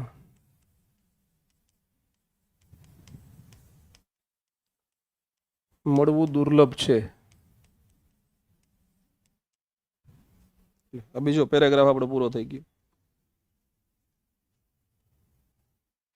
ભૌતિક બાબતોની વાત કરી દીધી અને થોડીક આપણી શાળા છે એને વધારે સારી દેખાય એવા આપણે 1 2 વાક્યો લખી દીધા. એમાં તમે નિબંધ લખો ને પછી તમારે આખો નિબંધ વાંચવાનો અને વાંચો ને વર્ણનાત્મક નિબંધ છે ને કહેવાય. તમે વાંચો ત્યારે ખરેખર તમારા મગજમાં આવું કોઈ એક ચિત્ર ઊભું થઈ જાય એનો મતલબ એવો છે કે તમે બહુ જ સરસ વર્ણનાત્મક નિબંધ લખ્યો છે. વાંચનારના મગજમાં આવી ડિઝાઇન ફરતી રહે કે તમે મકાનની અંદર પ્રવેશો છો, અંત સુધી પહોંચો છો, કઈ કઈ વસ્તુ ત્યાં તમે જોઈ એનું તમે વર્ણન કરી દીધું એટલે ભૌતિક બાબતો બધી આવી ગઈ. ચલો 2 પેરેગ્રાફ પૂરા થયા. પછી કેટલા શબ્દોથી આવી ગણવાની અમુક મિત્રોની ઈચ્છા થતી હોય તો તમને તમારા શબ્દો કેટલા હોય ને કેવી રીતે ગણવા હોય ને તો એ ગણવાની ટેક ખાલી એમને શીખવી દઉં. સાહેબ જ્યારે મુખ્ય પરીક્ષાની તૈયારી હોય ને, પરીક્ષા કોઈ પણ હોય, તમારી તો ટાટ એસ કે એચએસ જ હશે, પણ મુખ્ય પરીક્ષા કોઈ પણ હોય સાહેબ, મુખ્ય પરીક્ષા માટે માત્ર ને માત્ર જ્ઞાન એકેડમી અને મહેશ હાજુલિયા સરને જ યાદ કરવાના હોય. અને એમાંય જ્યારે ટાટની પરીક્ષા હોય સાહેબ ત્યારે તો આમ સામાન્યપણે આનો કોઈ બીજો વિકલ્પ નથી. મુખ્ય પરીક્ષા એટલે મહેશા હજોલિયા સર, આટલું ખાસ યાદ રાખજો.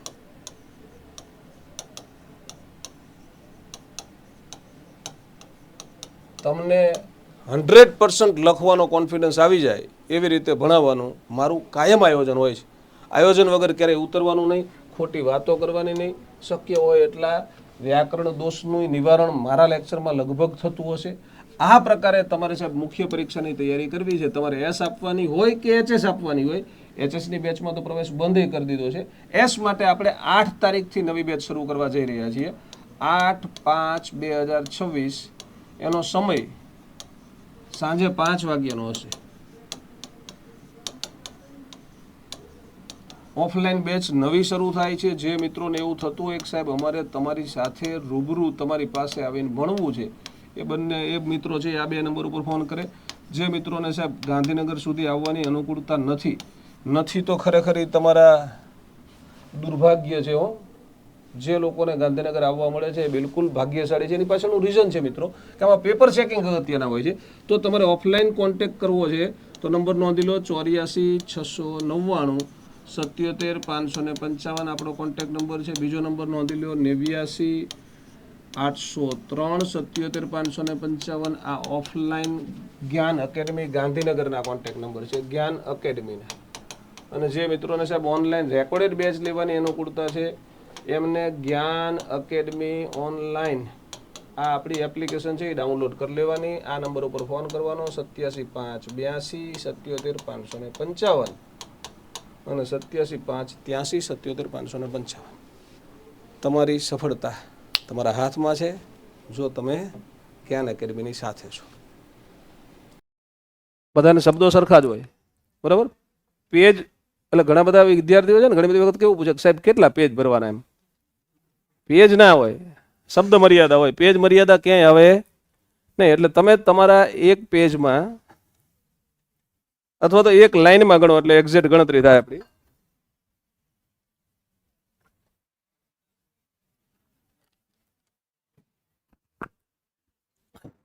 તમે માની લો હું મારી એક લાઈન અહીંયા ગણું છું, તમારી સામે જ ગણીએ આપણે. આને એક લાઈન કહેવાય. અહીંયા કદાચ 1-2 શબ્દ વધારે આવે એટલે 1 2 3 4 5 6 7 8 9 10 11 છે. આપણે 10 ગણીએ, નાના નાના શબ્દો છે ને, તો મારે એક લાઈનમાં 10 શબ્દ આવે છે. મેં કેટલી લાઈન લખી સાહેબ? 1 2 3 4 5 6 7 8 ને 9 લખી એટલે 90 શબ્દો અંદાજે છે. 80 થી 100 શબ્દોની વચ્ચે છે મારે આ પેરેગ્રાફમાં. 80 થી 100 શબ્દો લખાણા છે. ગણતરી કરવા તમારી લાઈનમાં અમુક લિમિટેડ શબ્દો જ સમાતા હોય. તમારા હેન્ડ રાઇટિંગ છે ને ઇક્વલ સાઇઝ હોય. એવું તો ન થાય ને એક શબ્દ મોટા અક્ષરે લખીએ, બીજો નાના અક્ષરે, ત્રીજો હાવ નાના અક્ષર, પાછું ચોથા મોટા અક્ષર. તમારી આદત પ્રમાણે ના અક્ષરોની સાઇઝ હશે એટલે તમે ગણી શકો એમ. ચલો, આ વસ્તુ ક્લિયર થઈ ગઈ. આપણી ભૌતિક વાતાવરણ આપણે લખી દીધું. હવે આપણે ક્યાં જવું છે સાહેબ? શિક્ષકો અને અન્ય સ્ટાફ મેમ્બર જો કોઈ હતા તમારી શાળામાં, તમને કોઈ ક્લર્ક યાદ આવતો હોય તમારી શાળામાં, પ્રાથમિક શાળામાં, માની લો કે કોઈ પટ્ટાવાળા છે ને પટ્ટાવાળા છે એ કોઈ સવિશેષ વ્યક્તિ હતા, માયાળુ વ્યક્તિ હતા અને તમને એ આજે યાદ આવે છે, તે બધા વિશે તમે અહીંયા લખશો. એટલે શિક્ષકો વિશે લખીએ.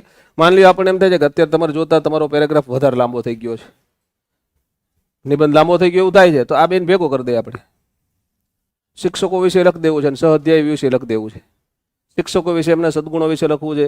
એમને આપણને કેમ ડિસિપ્લિન બનાવ્યા, એમની નિષ્ઠા, એમની નિયમિતતા, એમની ધાક, એમની જે હાથમાં હતી ચોટી, એના કારણે તમારામાં જે તમે કેળવાયા, વાસ્તવિક કેળવણી તમને મળી, એ બધી બાબતો વિશે પહેલાં લખી દઈએ આપણે. શિક્ષકો વિશે એમની ભણાવવાની પદ્ધતિ, તમે પ્રવેશ મેળવો પછી તમે પ્રાથમિકમાં ભણવાનું શરૂ કર્યું, કક્કો ઘૂંટાવાની વ્યવસ્થા, ઘડિયા બોલાવડાવવાની વ્યવસ્થા, પલાખા બોલાવડાવવાની વ્યવસ્થા, આ બધું છે એ શિક્ષકો વિશે લખવું છે.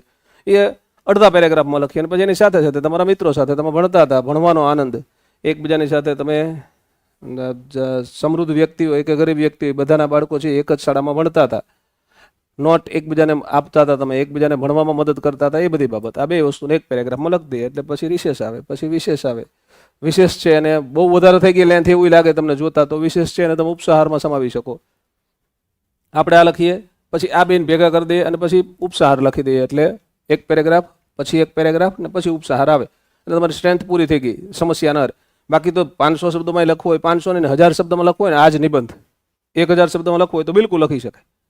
તો બધું પેરેગ્રાફ છે એ 100 નહીં, 150, 200 શબ્દોનો એક પેરેગ્રાફ લખવો પડે આપણે, તો આમાં બીજા 2-4 શબ્દો હજી વધારે લખ નાખવાના હોય, પછી એના 2-2 વાક્ય બનાવી નાખો એટલે એ તમારે 1000 શબ્દો સુધી પહોંચાડી શકાય. પણ તમારે કોઈ પણ નિબંધ લખવો છે તો સૌથી પહેલી પ્રાયોરિટી, પહેલી જરૂરિયાત એ છે કે તમે એમાં પ્રસ્તાવનામાં શું લખશો, ઉપસાહારમાં શું લખશો એવું નહીં લખો ચાલશે ક્યારે, પ્રસ્તાવનામાં શું લખશો એના 4 શબ્દ એટલીસ્ટ લખશો, પછી પ્રસ્તાવના શરૂ કરવાની. પછી પહેલા પેરેગ્રાફનું ટાઇટલ, એમાં શું લખવું છે, પહેલું ટાઇટલ જેમ આપણે અહીંયા લખ્યું ને ભૌતિક બાબતો લખવી છે એમ નક્કી કરવાનું. પહેલો પેરેગ્રાફ તમારે શેના વિશે લખવો છે એ હેડિંગ આપી દીધું, પછી એમાં 5 શબ્દ એટલીસ્ટ 5 શબ્દ ખાલી લખવાના, 5 શબ્દ લખી નિબંધ લખવાનો શરૂ કરવાનો. પછી બીજો પેરેગ્રાફ, એમાં તમારે શું લખવું છે તો એની ઉપર ટાઇટલ, પછી એમાં એટલીસ્ટ 5-6 શબ્દ છે એ લીટી કરીને લખી નાખવાના. એ 6 શબ્દ વિશે 1-2 વાક્ય લખો એટલે તમારો પેરેગ્રાફ પૂરો થઈ જ જાય, જેટલી સ્ટ્રેન્થ જોઈએ છે ને એટલો પૂરો થઈ જાય. સાહેબ ત્રીજો પેરેગ્રાફ લખવો છે તો ત્રીજા પેરેગ્રાફનું ટાઇટલ, ચોથો લખવો છે તો ચોથાનું ટાઇટલ, એની નીચે 5-5, 3-3, 4-4, 6-6 જેટલા શબ્દો તમને યાદ આવે એટલા શબ્દો પેનથી લખી નાખવા, પછી નિબંધ લખવાનો શરૂ કરવા. એટલે આપણી પેન કોઈ દિવસ કોઈ પણ પ્રકારના નિબંધમાં ઊભી ન રહે, નિબંધ અધૂરો ના રહે, અને નિબંધ આડેધડ લખ્યો છે એવું ના લાગે, આયોજનપૂર્વક લખ્યો છે એવો નિબંધ લાગે, અને એવા નિબંધના માર્ક આવે. તમે જ પેપર જે કરશો અને તમને જે સુઘડ રીતે લખાયેલો હોય અને અણઘડ રીતે લખાયેલો એવા 2 નિબંધ તમારી સામે આવે, આ જ વસ્તુ લખી દેવો, બીજા આમાંથી એકેય મુદ્દો બાકી નથી રાખ્યો એને, પણ એને શું કર્યું છે, એક મુદ્દો આ લખ્યો, પછી એક આ લખ્યો, પછી એક આ લખ્યો, પછી એક આ લખ્યો, પછી પાછું ભરતી અહીંયા લખે, પાછું છેલ્લો એને સ્વાતંત્ર્ય દિન યાદ આવી જાય, પછી એનો મિત્ર યાદ આવી જાય, પછી પાછી સાહેબની એકાદી વાત આવી જાય, તો બીજો પેરેગ્રાફ આવી રીતે લખ્યો, તો એ આયોજનપૂર્વક લખાયેલો નિબંધ ના કહેવાય. એમાં વિષયાંતર થાય છે. સામાન્ય રીતે એક પેરેગ્રાફ છે એ એક વિષયનું વર્ણન કરતો હોય, અને છેલ્લે તમારે બીજા વિષયમાં જવું છે તો છેલ્લા પેરેગ્રાફની છેલ્લી લાઈન તમે એ બાજુ લઈ જતી લખવી હોય તો લખી શકો. બાકી પેરેગ્રાફ બદલાઈ ગયો એટલે ઓટોમેટિકલી ખબર પડી કે મુદ્દો બદલાનો.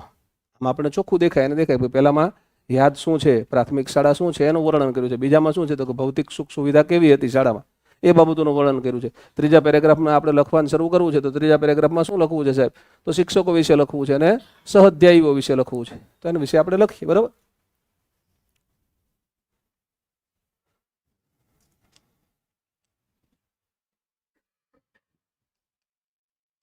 શાળાના શિક્ષકોની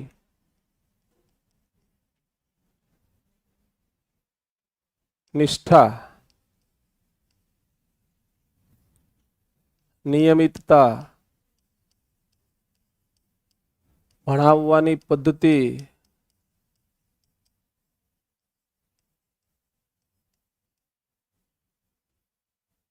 ધાક,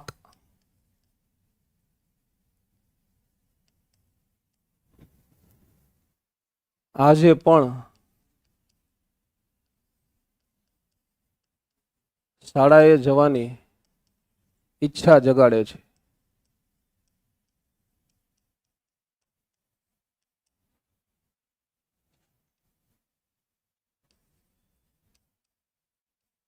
અક્ષરોના વણાકો શીખવવા,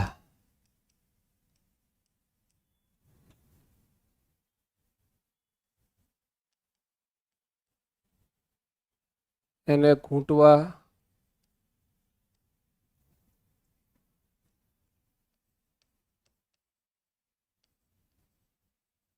સામૂહિક રીતે ઘડિયા, પલાખા ગાન,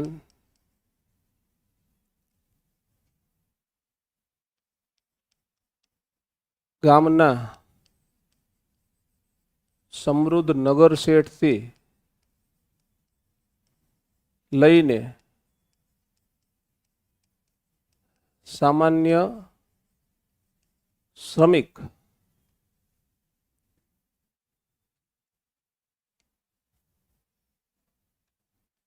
તમામના સંતાનો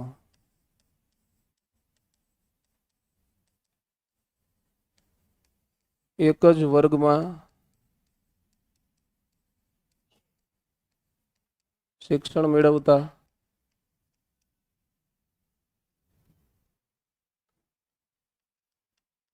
વર્ગખંડ જાણે કે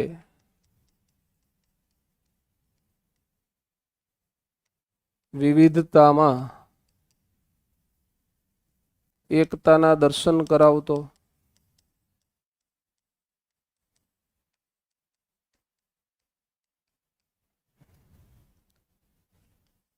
જાતિ, જ્ઞાતિ,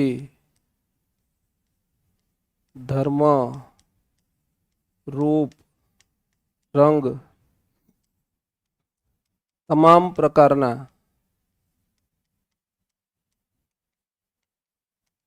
ભેદોને શાળામાં કોઈ સ્થાન નહોતું.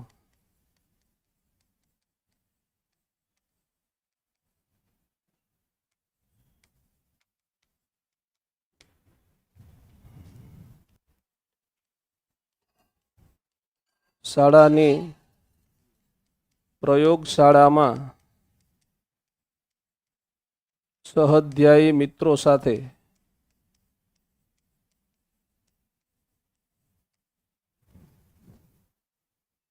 પ્રથમ વખત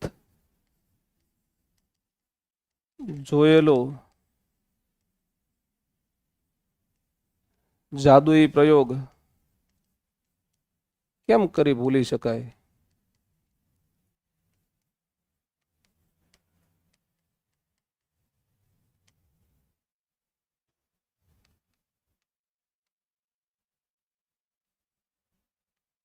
તમામ વ્યવસ્થા પર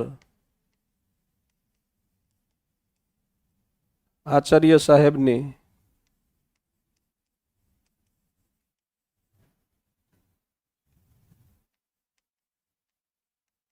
કુનેહ ઉડીને આંખે વળગતી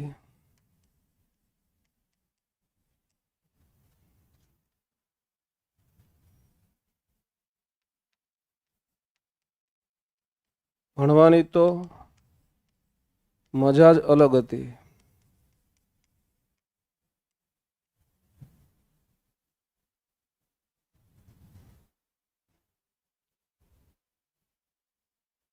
થર્ડ પેરેગ્રાફ અહીંયા પૂરો કરીએ. લગભગ બધા પોઈન્ટ આપણે લખ્યા હતા એ લઈ લીધા છે, છતાંય કંઈ રહી ગયું હોય તો અહીંયા જોઈ લઈએ આપણે આપણી યાદીમાં. બરાબર ને? સાદા ને સમૃદ્ધ ને સાચું શિક્ષણ ને ભણવાની મજા ને એકબીજાને મદદ વાળું નથી લખ્યું. ભણવાની પદ્ધતિ લખી, કક્કો કૂંટી નાખો. પાટી પેનની વાત ન આવી, તમારે લખવી તો લખી નાખશો. પ્રાર્થના આવી ગઈ, પલાખ આવી ગયા, ઘડિયા આવી ગયા, વિજ્ઞાન આવી ગયું, પ્રયોગશાળા આવી ગયા, નિયમિતતા, નિષ્ઠા આવી ગઈ, સોટી વાગે સમસમવાળું વાક્ય નથી લખ્યું. લખવું હોય તો હજી લખી શકાય. એટલે આમાં લખાય બધા મુદ્દા આપણે લઈ લીધા. આટલું પૂરું થઈ ગયું. હવે રિસેસ પાડીએ આપણે. બરાબર ને? એટલે પહેલી લાઈન જ રિસેસ પાડવાથી શરૂ કરીએ. એટલે રિસેસમાં લઈ જઈએ. રિસેસની બધી ધીંગા મસ્તી છે, મેદાન ને વર્ગખંડ ને નાસ્તો ને મધ્યાહન ભોજન ને ઠંડી ને ગરમી ને વર્ષા ઋતુમાં કેવી મજા આવતી, રિસેસમાં કેવું રમતા, કઈ કઈ રમત રમતા, એનો ઉલ્લેખ લખી શકશો તમે અહીંયા. તો એ પેરેગ્રાફ હવે લખીએ. આ એક પેરેગ્રાફ થયો. લગભગ આ 70-80 શબ્દોનો છે તમારો પહેલો પેરેગ્રાફ બન્યો પ્રસ્તાવના વાળો. બીજો પેરેગ્રાફ એ કેવો છે? 80 થી 90 શબ્દોનો. આપણે આને જ ગણ્યો હતો ને. અને ત્રીજો આપણે અત્યારે લખ્યો આને 70 શબ્દોનો, 60-70 શબ્દોનો ગણીએ આપણે. એટલે 200 શબ્દોને તમે આરામથી વટી ગયા છો. 200 શબ્દો પ્લસ તમારો નિબંધ બની ગયો છે. આપણે 250-300 શબ્દની મર્યાદા કીધી છે. એટલે હજી એક લખશું, 80 શબ્દોનો બનશે. પછી ઉપસાહાર પહેલાંય માની લ્યો કે હજી એક નાનો પેરેગ્રાફ લખો છે વિશેષ બાબતોનો, તો એ 50-60 શબ્દોનો બનશે અને 30-40 શબ્દોનો ઉપસાહાર બને. આટલો નિબંધ આપણો બને. અને આપણે આને ટૂંકાયો છે. બાકી શિક્ષકો વિશે અલગ પેરેગ્રાફ લખ્યો હોય, વિદ્યાર્થી સહઅધ્યાય વિશે અલગ પેરેગ્રાફ લખ્યો હોય, તો હજી પાછા બીજા 80-90 શબ્દ તમે 500 શબ્દો સુધી બિંદાસ પહોંચી શકો. ચલો, હવે આપણે લખવું છે રિસેસ વિશે. રિસેસની મજા શું હતી? મેદાનમાં જઈને તમે શું કરતા? વર્ગખંડમાં રિસેસમાં રહેવાનું થાય. ચોમાસું હોય તો વર્ગખંડમાં રહો તો શું કરતા? નાસ્તો કેવો કરતા? મધ્યાહન ભોજનની વ્યવસ્થા હતી તો શું હતી? કઈ કઈ રમતો રમતા હતા? કોઈ રિસેસ દરમિયાન બનેલી વિશેષ ઘટના તમને આજે યાદ આવતી હોય? ભાગદોડમાં કોઈનો હાથ પગ ભાંગી ગયો હોય, તમારો પોતાનો હાથ પગ ભાંગી ગયો હોય, એવું બન્યું હશે ઘણા બધાને. તો એ ઘટના આજે યાદ હોય આપણને, તો એ તમને યાદ આવતી હોય તો તમે બિલકુલ લખી શકો છો અહીંયા. બરાબર? તમે કોઈકનું માથું ફોડી નાખ્યું એવું બન્યું હોય, તમને તમારા કોઈ મિત્ર ત્યારે તો લાકડાની ફૂટ પર આવતી ને એમ, તો એનો પ્રયોગ થયો એકબીજા ઉપર. શિક્ષકો આવું કરતા તમને સજા કરવા માટે. તમને કોઈક શાળામાં આવા શિક્ષકો હોય તો એવું થાય 3 ભેગી કરે, એક ના હોય. લાય તારી લાય, તારી લાય, તારી લાય, લાકડાની જ આવે બધાને, એક હરખી સાઈઝની જ હોય, પછી 3 ભેગી કરીને મારે. એટલે વાગે હરખી હાથમાં એમ. હા, આની અમિતતા હોય તો ઊભી મારે. સાચી વાત છે. આમ સીધી મારે એવું થાય. ચલો,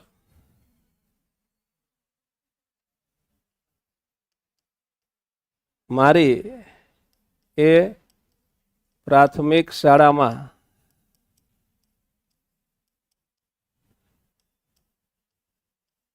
નિયમિતપણે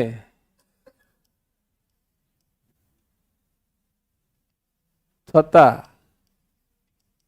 ઘંટારવમાં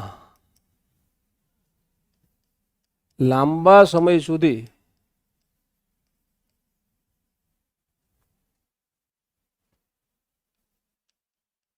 વાગતો રિસેસનું સૂચન કરતો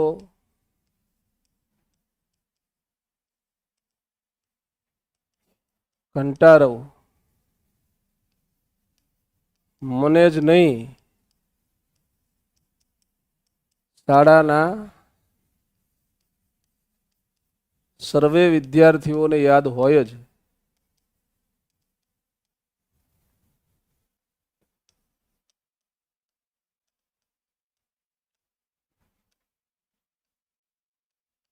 ઘંટ વાગતા જ શાળાનું મેદાન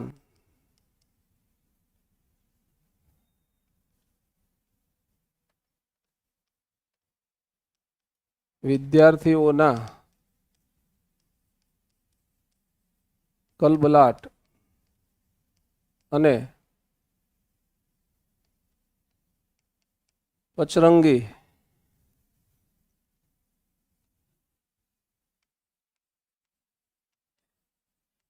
ડબ્બાઓથી, નાસ્તાના ડબ્બાઓથી, એવું લખો નાસ્તાના ડબ્બાઓથી ઉભરાતું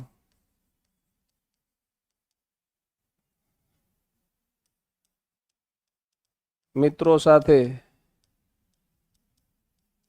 કરેલી નાસ્તાની આપલે કોણ ભૂલી શકે?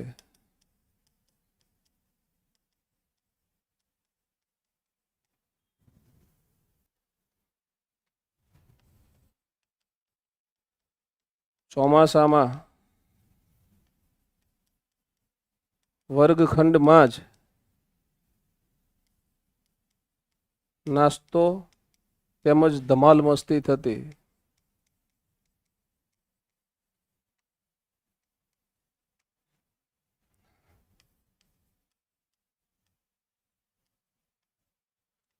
રિસેસ એટલે તો શિક્ષણનું હૃદય. છોકરાઓ શાળામાં ભણવા ના આવતા હોય, હા, તમે શિક્ષક બની જાઓ પછી યાદ રાખજો. માની લો પ્રાથમિક શાળામાં શિક્ષક બની ગયા, માધ્યમિકમાં શિક્ષક બની ગયા કે ઉચ્ચતર માધ્યમિક માળા તોય હજી ભણતા હોય છે. માધ્યમિક સુધી ચોક્કસ એવું કહી શકાય કે વિદ્યાર્થીઓ શાળામાં ભણવા નથી આવતા. એ એમની ઉંમરના અન્ય વિદ્યાર્થી મિત્રો સાથે જિંદગી માણવા આવે છે. આપણને એવું લાગતું હોય છે ખોટું કે આપણે એમને ભણાવીએ છીએ, બાકી એ કોઈ ભણવા નથી આવતા. એમાં 8મા ધોરણ સુધી તો નહીં જ, એ તો મોજ કરવા જ આવતા. એ બધા ભેગા થાય, એક હરખી ઉંમરવાળા ભેગા થાય ને એટલે વાતો કરે ને નાસ્તો કરે ને એના ઘરે શું થયું તો એ ઓલાને કહે છે ને ઓલી ઓલાને કહે છે ને, આમ એકબીજાને કહેવા આવે છે. આપણે એમ થાય કે આપણે એમને ભણાવીએ છીએ. ભણવાનું તો ગૌણ હોય છે, એમને પ્રધાન વસ્તુ આ હોય છે. ક્યારે રિસેસ પડે એટલે હું આજ નાસ્તો શું લાવ્યો છું એ બધાને બતાવવું. કાલે અમે પ્રવાસમાં જઈને આવ્યા હતા, એ પ્રવાસની વાત કરી દઉં. મારા ઘરે મારા મમ્મી પપ્પા કાલે ઝઘડ્યા હતા એની વાત કરતું મારા મિત્રોને. એટલે એ બધું અગત્યનું હોય છે, રિસેસ અગત્યની હોય છે. એમ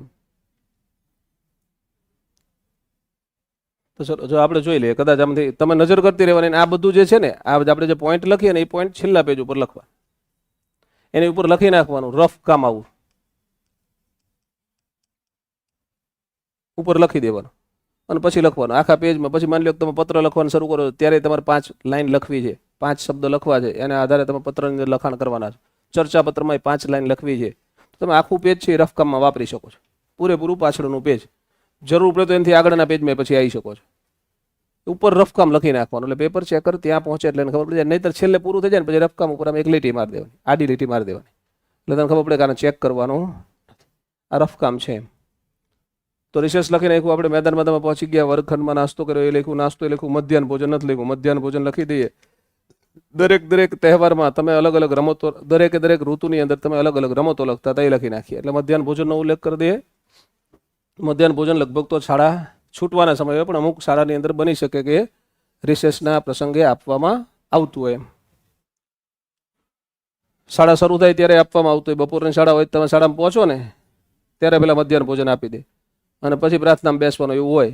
એટલે તમે જે રીતે લખવું એ રીતે એને રિસેસમાં વણી શકો છો. પછી તમને યાદ હોય કંઈ જે એકાદું ખોરાક તમે ત્યારે ખાધો હોય તમને યાદ હોય, મધ્યાહન ભોજનની લાપસી યાદ આવતી હોય, દાળ ભાત યાદ આવતા હોય, જે યાદ આવતું હોય એકાદું અહીંયા લખી શકાય, ઉલ્લેખ કરી શકાય. બરાબર, દાળ ઢોકળી યાદ, જે યાદ આવતું હોય તમને. બરાબર,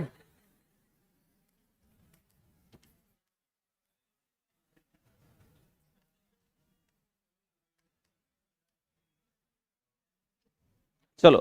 મધ્યાહન ભોજનની લાપસીનો સ્વાદ, લાપસીના સ્વાદ પાસે એવું લખીએ. લાપસીના સ્વાદ પાસે આજની 5 સ્ટાર હોટલોની મીઠાઈ પણ ફીકી લાગે. એના માટે મધ્યાહન ભોજન ખાધું હોવું જોઈએ, એને માયણું હોવું જોઈએ, તો એને ફીકી લાગે, બાકી ના ફીકી લાગે. ખાધું ન હોય ન ફીકી લાગે.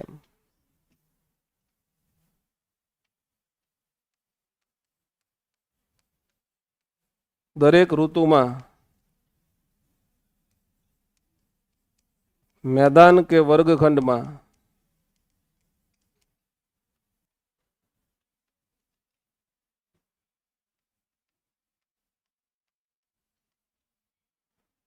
રિસેસમાં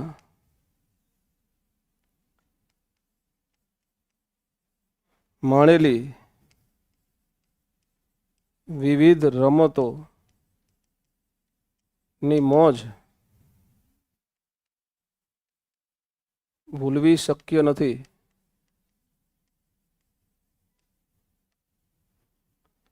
એટલે આ ત્રીજો ચોથો જે પેરેગ્રાફ થયો એ આપણે અહીંયા પૂરો કરીએ.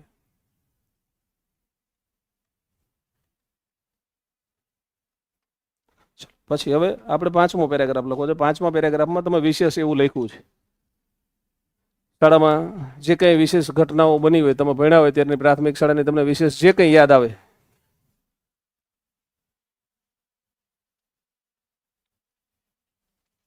સ્વાતંત્ર્ય દિનની ઉજવણી, પ્રજાસત્તાક દિનની ઉજવણી, રમત ગમત. પછી માની લો કે તમને યાદ આવે પ્રાથમિક શાળાઓ એટલે તમને આ શનિવાર લગભગ બધાને યાદ આવે. મોટા ભાગની પ્રાથમિક શાળાઓમાં અત્યારે શનિવાર લઈ આવ્યા ને, શું લઈ આવ્યા છે? બેગલેસ ડે ને કંઈક વિશેષ લાયા, આનંદદાયી શનિવાર લાયા છે. એ પેલા શનિવારે જે શું કરતા હતા, પેલા શનિવારે બાલ સભા કરતા હતા ને, એનું જ રિપ્લેસમેન્ટ છે. એટલે તમને શનિવારની બાલ સભા યાદ આવે? હજી કંઈક બીજું બીજી સ્કૂલમાં હતું, તમને કોઈને યાદ નથી આવતું. શનિવારે પરેડ કરાવતા હતા. પીટી ટીચર જે મેદાનમાં ઉતારે ને, ફરજિયાત 2 લેક્ચર કે 3 લેક્ચર કસરત કરાવે તમને. અમથા ના કરતા તમે. એટલે યોગ ને શારીરિક શિક્ષણ ઉપર ભાર મૂકતા. આવું છે તમને, આ બધું વિશેષ કહેવાય. એ બધું છે આપણે એક છેલ્લા પેરેગ્રાફમાં લખીએ. બરાબર, એટલે શનિવાર, પછી શનિવારમાં તમે જે લખવું હોય, બાળ સભા તમને યાદ આવતી હોય તો બાળ સભા લખો, અથવા આપણે બધું જ લખી દઈએ. એક શનિવારે બાળ સભા હતી, બીજા શનિવારે પરેડ હતી પીટીની, કસરત કરાવતા હતા એ, રમત ગમતને ભાર મૂકવામાં આવતો તો એ, રમત ગમત મૂકો, પ્રજાસત્તાક દિન, સ્વાતંત્ર્ય દિન. હા, શનિવારે અડધી રજા હોય એટલે વહેલા છૂટવા મળતું હતું. બરોબર, એ વિશેષ જ છે, લખી શકાય નહીં. બરાબર, તો આખર તારીખે આવે ને, પેજ ઓછા પડ્યા, આપણે સપ્લિમેન્ટરી લેવી પડશે. આપણે લઈ લઈએ સપ્લિમેન્ટરી. બરાબર ને, 2 સપ્લિમેન્ટરીની જરૂર પડશે એવું લાગે છે. 4-5 પેજ મેં મૂક્યા હતા, આટલું લખશું એવું વિચારીને. પેરેગ્રાફ મોટા બને છે એટલે.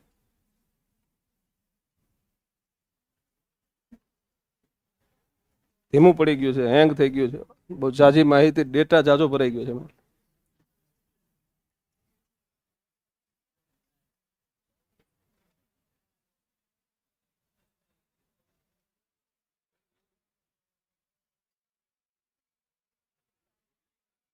કાલે આપણે આજ પાપ કરવાની થાય ને પીપીટી, પછી લેક્ચર લઈએ ત્યારે, એટલે ત્યારે એડ ના કરવી.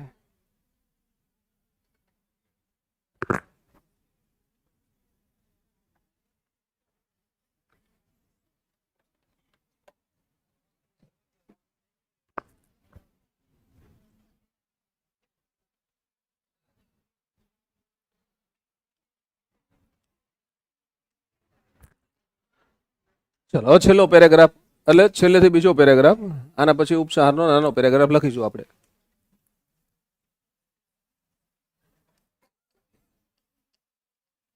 પ્રાથમિક શાળાની યાદો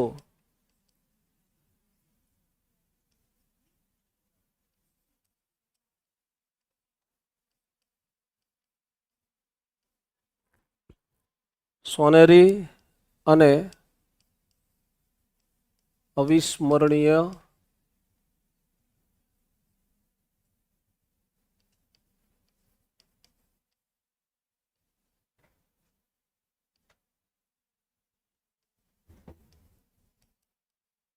હોય જ.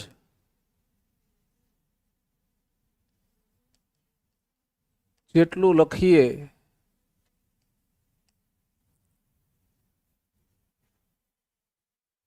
તેટલું લખી શકાય.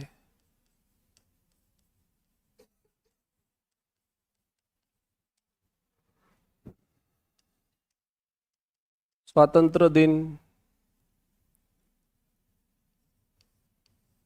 પ્રજાસત્તાક દિન,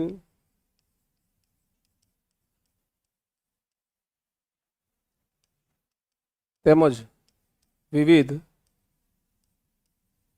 રાષ્ટ્રીય મહત્વ ધરાવતા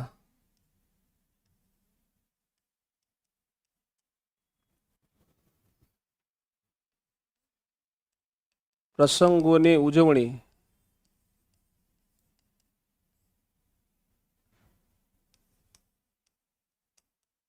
વિદ્યાર્થીઓમાં દેશપ્રેમ, નિડરતા,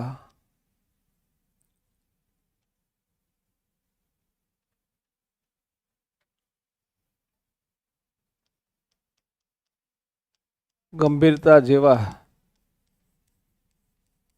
સદગુણોનો વિકાસ કરતી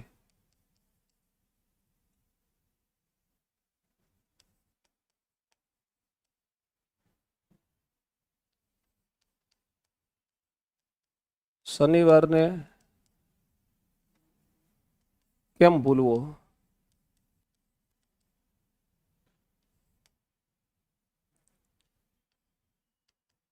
બાળ સભા ના એ નાટકો,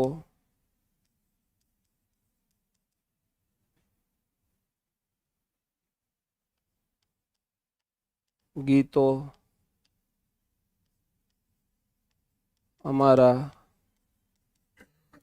સંગીતના શિક્ષક શ્રીની રજૂઆતો,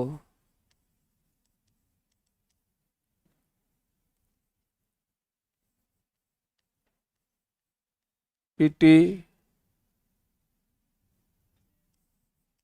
ના સાહેબ શ્રી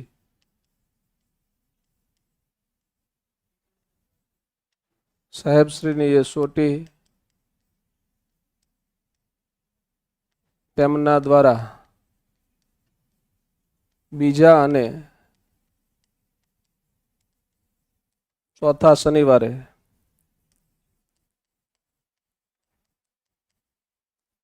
થતી સામૂહિક કવાયત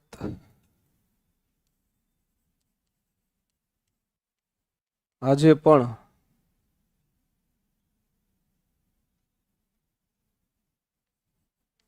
મન ભરીને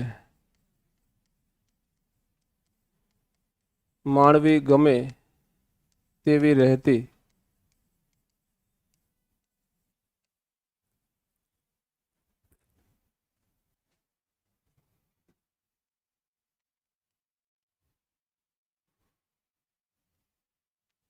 શાળાએ મારામાં શિક્ષણની સાથે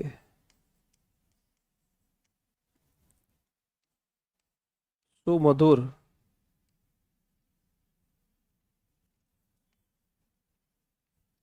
સંસ્મરણો સંસ્કારો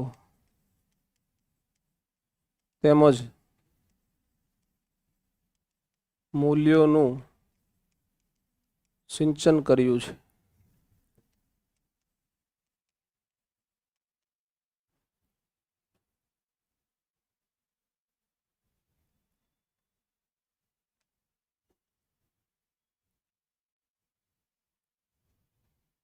હવે ઉપસંહાર લખવો છે. ઉપસંહારમાં તમે એકાદ તમને કોટેશન યાદ આવે તો એકાદ કોટેશન લખવાનું.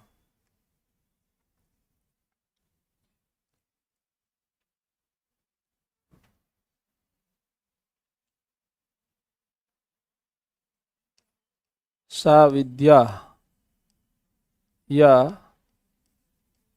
विमुक्तये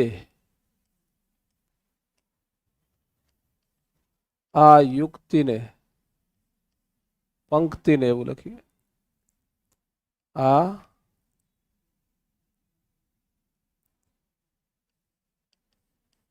પંક્તિ ને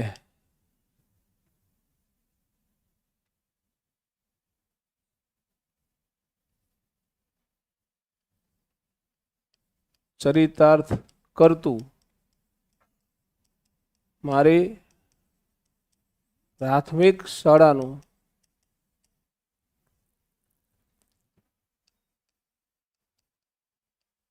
શિક્ષણ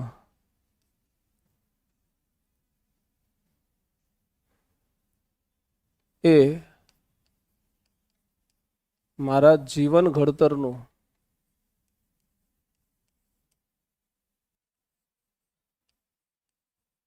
પ્રથમ એવું પગથિયું હતું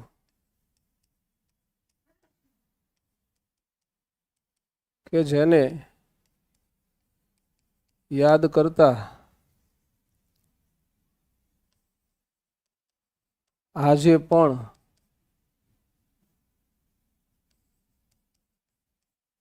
મારી શાળાના એ જ વર્ગખંડમાં જઈને ફરીથી વિદ્યાર્થી બનવાની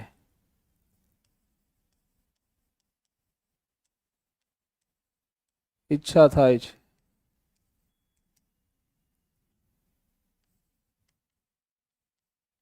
પ્રાથમિક શાળાએ મને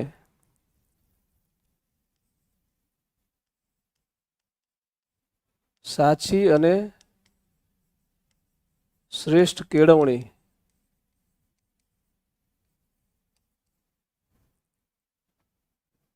પૂરી પાડી છે, જેને ભૂલવી અસંભવ છે.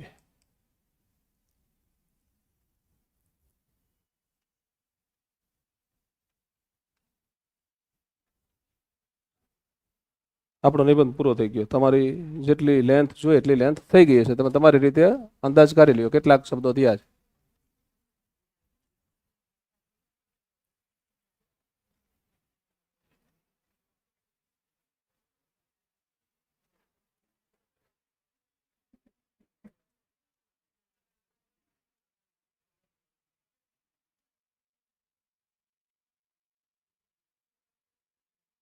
આમાં લગભગ 43 જેવી લાઈન થઈ છે. મેં મારામાં ગણી હતું.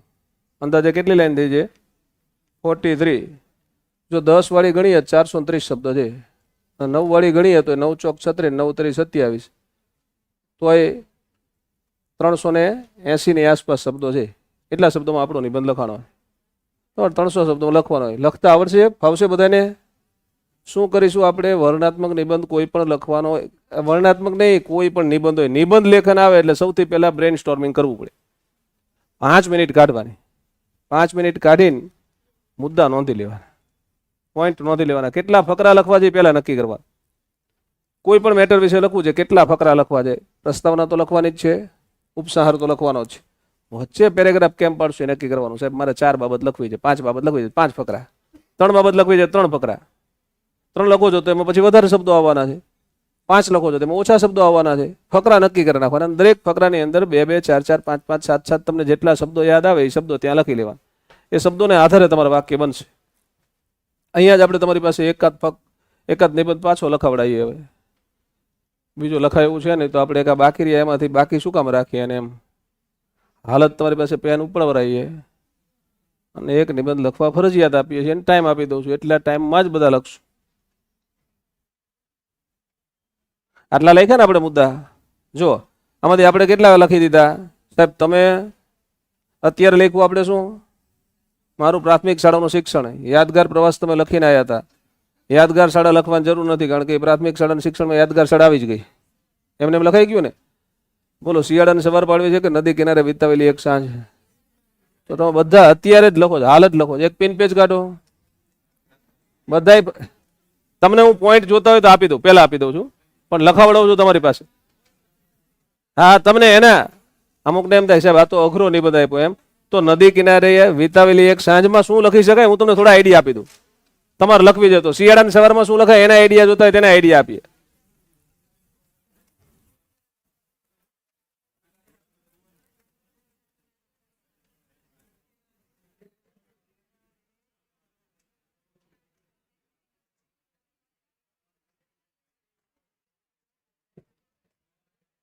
બોલો નદી કિનારે ફરવા જવું છે કે શિયાળાની સવાર? સારું જો અહીંયા શિયાળો લખીએ આપણે. અહીંયા નદી કિનારે જઈ આવીએ બસ.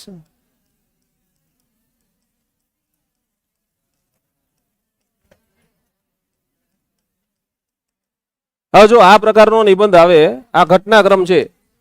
અહીંયા હવે સાંભળવાનું. આ પ્રકારનો નિબંધ આવે તો આ બંને ઘટનાક્રમ છે. તો ત્યાં તમે કેવી રીતે પહોંચે ને પહેલો પોઈન્ટ લખવાનો પ્રસ્તાવના. શિયાળાની સવાર છે તો સવાર પડે. શિયાળો કેવી રીતે આવે લખો. શિયાળો છે ને પછી આવે ચોમાસા પછી આવે ને તો ઉનાળા પછી આવે તો તમે ક્યાંક બીજા દેશમાં રહેતા હશો એવું થાય. સારું અહીંયા શિયાળાનું ક્રમે ક્રમે આગમન થયું એવું લખવાનું. ત્યાં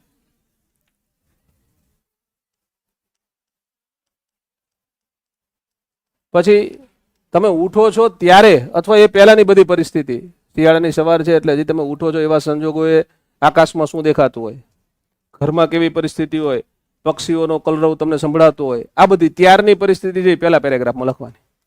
સવારની સ્થિતિ તમે ઉઠો છો ત્યારની સ્થિતિ પહેલા પેરેગ્રાફમાં લખશો તમે. પછી ઘર અને શેરીની બધી બાબતો છે એ તમારે સેકન્ડ પેરેગ્રાફમાં લખવી. ભાઈ તમને ઠંડી કેટલી લાગતી હોય, ઉઠવાની ઈચ્છા ન થતી હોય, બાથરૂમમાં જઈએ તો ઠંડુ પાણી ન ચાલે, ગરમ પાણી ચાલે, તો ત્યારે આપણે એવું નથી લખવાનું, બાથરૂમની વિગત નથી લખવાની, પણ શિયાળો એટલે એવી ઋતુ, શિયાળો એટલે એવી ઋતુ કે નાહવા જઈએ ત્યારે ઠંડા પાણીએ ચાલે નહીં, ગરમ પાણીની આવશ્યકતા રહે જ તે. એટલે ક્રમે ક્રમે તમે નાની નાની બાબતો લખતા જજો. ઉઠો ત્યારથી ઘરની લેખી, શેરીની લેખી, પછી તમે ઘર બહાર નીકળો છો તો એ જ સમયે બહાર શું જોવા મળે છે? સાહેબ બહાર કસરત કરતા લોકો હોય, વોકિંગ કરવા આવતા લોકો તમને જોવા મળશે જ. બીજું શું જોવા મળે સાહેબ? અને બધા પ્રભાત ફેરીવાળા નીકળે. બરોબર, સાચી વાત છે, ખોટું નથી, બિલકુલ સાચી વાત છે. એને આપણે શું કરીએ, તમે અલગ અલગ પ્રકારના સૂપ કે જે કે બધી વેરાયટી હોય બધું ત્યારે શિયાળામાં વધારે વેચાય બધી વસ્તુ. તાપણા હોય, બરોબર છે, મંદિર જતા લોકો હોય, હા શાળાએ બાળકોને મૂકવા જતા પેરેન્ટ્સ હોય, શાળાએ મૂકવા જતી વેન હોય, જે ટૂંકમાં સવારના સમયે તમને દેખાય. આ લખી લીધું. પછી વ્યક્તિઓમાં શું અલગ અલગ વસ્તુ દેખાય તમને? વ્યક્તિઓમાં શું દેખાય? માની લો કે શાળાના બાળકો છે, શાળામાં બાળક જતો હોય તો એનો પહેરવેશ કેવો દેખાય? સાહેબ સામાન્ય રીતે તો એ સ્કૂલ ડ્રેસ પહેરીને જ જતો હોય, પણ જ્યારે શિયાળામાં જતો હોય ત્યારે સ્કૂલ ડ્રેસની ઉપર એક વિશેષ વસ્ત્ર હોય. તો એની વાત કરો તમે. આ સ્વેટરની વાત કરો, ટોપીની વાત કરો, અલગ અલગ પ્રકારના કોટ પહેરીને લોકો નીકળે છે. તો રંગબેરંગી જે ગરમ વસ્ત્રો છે એની વાત આપણે અહીંયા કરી શકીએ છીએ. પછી વિશેષ કરવું છે તો આ માની લો કે તાપણું કરવા બેઠેલા વડીલો છે તો એ વડીલોને તમે લોકોને શું કરતા જોઈએ, કઈ કઈ પ્રવૃત્તિઓ કરતા હોય. પછી તમને જો સવારમાં તમે દોડાદોડી કરો તો તમને છાપા વેચવાવાળો છે એ સવારમાં ભાગી કરતો જોવા મળે છે. શિયાળાની સવારે આ બધી વસ્તુઓ તમને જોવા મળે છે. હજી એના સિવાય આગળ તમારે લખવું છે. વર્ક પ્લેસ વિશે લખવું છે. સાહેબ વર્ક પ્લેસ ઉપર શું જોવા મળે? તો માની લો કે શાળા છે તો શાળામાં શું જોવા મળે, મંદિર છે તો મંદિરમાં શું જોવા મળે, ઓફિસ છે તો ઓફિસમાં શું જોવા મળે, લોકોના આવવાના સમયમાં કેવા ફેરફારો હોય, આ બધી બાબતો લખો એટલે એક પેરેગ્રાફ નક્કી થઈ જાય. તો શિયાળાની સવાર નિબંધ આપણો અડધો ના રહે. નદી કિનારે ફરવા જવું છે તો શું કરાય? તો પેલા શું કામ જવાનું થયું, શું કામ ઈચ્છા થઈ, એ પ્રસ્તાવનામાં લાવવાનું થાય. તો ભાઈ આપણે રૂટીન જિંદગીથી કંટાળ્યા હોય અને ઈચ્છા થાય કે આજે નદી કિનારે આંટો મારવા જવું છે અને સાંજે આંટો મારવા જવું છે, એવું તમારે પ્રસ્તાવનામાં તમારે લાવવાનું છે. નદી કિનારે જવાની ઈચ્છા શા માટે થઈ એ પ્રસ્તાવનામાં આવશે. હવે નદી કિનારે જાઓ એટલે ત્યાંના ચિત્રો કેવા છે. નદી કિનારે જાઓ છો ને શું કીધું છે આપણને? સાંજ કીધી છે. સાંજ એટલે શું વાત હોય આમાં? સૂર્યાસ્તની વાત કરો. સૂર્યાસ્તે નદી કેવી દેખાતી હતી? સાહેબ નદીએ તમને પંખીઓ દેખાશે, સાહેબ એની આસપાસ તમને વૃક્ષો દેખાશે. તો સાંજના સમયમાં સૂર્યાસ્ત કેવો દેખાતો હતો, પંખીઓ કેવા દેખાતા હતા, વૃક્ષો કેવા દેખાતા હતા, કોઈ તમને ત્યાં ચહલ પહલ છે લોકોની તો ચહલ પહલ કેવી લાગતી હતી. ભૌતિક બાબતો વિશે લખવું જ સાહેબ. ત્યાં શું જોયું તમે? તો ભૌતિક બાબતો એટલે આસપાસ માની લો કે તમે નદી કિનારે ગયા તો સામાન્ય રીતે નદી કિનારો જ્યાં હોય ત્યાં શું હોય? મંદિર હોય. આ તમે જે શા માટે લખો છો ને ત્યાં જ નદીને આપણે શું કહીએ છીએ? લોકમાતા કહીએ છીએ. નદી એટલે માનવજાતનું પારણું છે, માનવજાતનો વિકાસ છે એ ક્યાં શરૂ થયો છે? કોઈ પણ દેશ લઈ લો, વિશ્વના કોઈ પણ દેશમાં માનવજાતનો વસવાટ પહેલા શરૂ થયો હોય તો નદી કિનારે થયો છે. એટલે જ નદીને આપણે લોકમાતા કહીએ છીએ. પછી એ તમે પ્રસ્તાવનામાં મળી લો એને. પછી ભૌતિક બાબતો તમને મંદિર દેખાણી, પછી માની લ્યો કે કોઈ વિશેષ નાસ્તો, કોઈ ફૂડ સ્ટોલ વાળા છે, અલગ અલગ પ્રકારના ફૂડ જે વિશેષ આકર્ષણનું કેન્દ્ર હોય ત્યાં દેખાય. પછી હરવા ફરવા નીકળેલા લોકો, વોકિંગ કરતા લોકો, એનું વર્ણન કરો. પછી સૂર્યાસ્ત થાય પછી કેવી સ્થિતિ થાય છે? સૂર્યાસ્ત થઈ ગયો તો પંખીઓ છે એ માળા તરફ પાછા જતા હોય, લોકો છે એમની ગાડી વાહન જે કંઈ લઈને આવ્યા છે એનાથી ઘર તરફ જતા હોય. તમને ઘરે જવાની ઈચ્છા થતી નથી, કારણ કે માણસ જ્યારે થાકે છે ત્યારે એને મશીન કામ નથી આવતા, ત્યારે એને કુદરતના ખોળે જવું પડે છે. અને કુદરતના ખોળે બેઠા બેઠા તમે નદીનું જળ વહેતું હોય એની સાથે સાથે તમે જે વિચારો કરતા હતા, અલગ અલગ પ્રકારના વિચાર આવે છે, મન શાંત થઈ જાય છે, આવું વર્ણન કરો. એટલે 2 4 5 પેરેગ્રાફ નક્કી કરી નાખો એટલે નિબંધ અધૂરો ન જ રહે. લખી જ શકાય, પણ પહેલાં વિચારવું પડે કે કઈ કઈ બાબત લખીશ. અને વર્ણનાત્મક એટલે શું? તમે શું જોયું, તમે શું સાંભળ્યું, તમે કેવું ફીલ કર્યું, તમને ત્યાં શું અહેસાસ થયો, આ બધી જ બાબતો વિશે લખવા. એટલે કોઈ પણ પ્રકારનો વર્ણનાત્મક નિબંધ છે આપણો અધૂરો રહે નહીં. તમે અત્યારે આ બેમાંથી તમને ગમે ને એ એક લખો છો. બોલ. હા બિલકુલ લખાય. કુદરત શા માટે આપણને આકર્ષે, માણસને કુદરત શા માટે આકર્ષે એવું લખી શકાય. પછી નદી ઉપર લઈ જવાનું, છેલ્લું સેન્ટેન્સ છે નદીને આવી જવું જોઈએ. ચલો હવે તમે આ બેમાંથી એક બધાય ફરજિયાત લખો છો. પેન પેજ કાઢો ને અત્યારે જ લખવાનો છે. આ પ્રશ્ન કાંઈ પણ હોય તો પૂછવાની છૂટી છે. હા બિલકુલ લખાય. કોમન પ્રસ્તાવના લખો, એમાં કોઈ એક જગ્યાએ 1 વાક્યમાં 2 વાક્યમાં તમારા નિબંધનો ઉલ્લેખ આવવો જોઈએ. બરોબર. આ વિષય ને એવું બધું આપણે જે લખ્યું હતું ને ત્યાં તમને હવે ફરી મળીશ ત્યારે હું બધી 4 4 5 5 પ્રસ્તાવના બનાવેલી રેડી જ પડી જાય. હાયર સેકન્ડરી વાળાને મેં આપી દીધી છે, તમને પછી આપીશ. તમે પહેલા જાતે લખતા થાવ ને એટલે, બાકી એક સાથે આપી દઈશ, તમે એનો ઉપયોગ કરી શકશો. તમારું નામ લખો, એનરોલમેન્ટ નંબર લખો અને લખવાનું શરૂ કરો. સાહેબ જ્યારે મુખ્ય પરીક્ષાની તૈયારી હોય ને, પરીક્ષા કોઈ પણ હોય, તમારી તો ટાટ એસ કે એચએસ જ હશે, પણ મુખ્ય પરીક્ષા કોઈ પણ હોય સાહેબ, મુખ્ય પરીક્ષા માટે માત્ર ને માત્ર જ્ઞાન એકેડમી અને મહેશ હાજુલિયા સરને જ યાદ કરવાના હોય. અને એમાંય જ્યારે ટાટની પરીક્ષા હોય સાહેબ, ત્યારે તો આમ સામાન્યપણે આનો કોઈ બીજો વિકલ્પ નથી. મુખ્ય પરીક્ષા એટલે મહેશ હાજુલિયા સર, આટલું ખાસ યાદ રાખજો.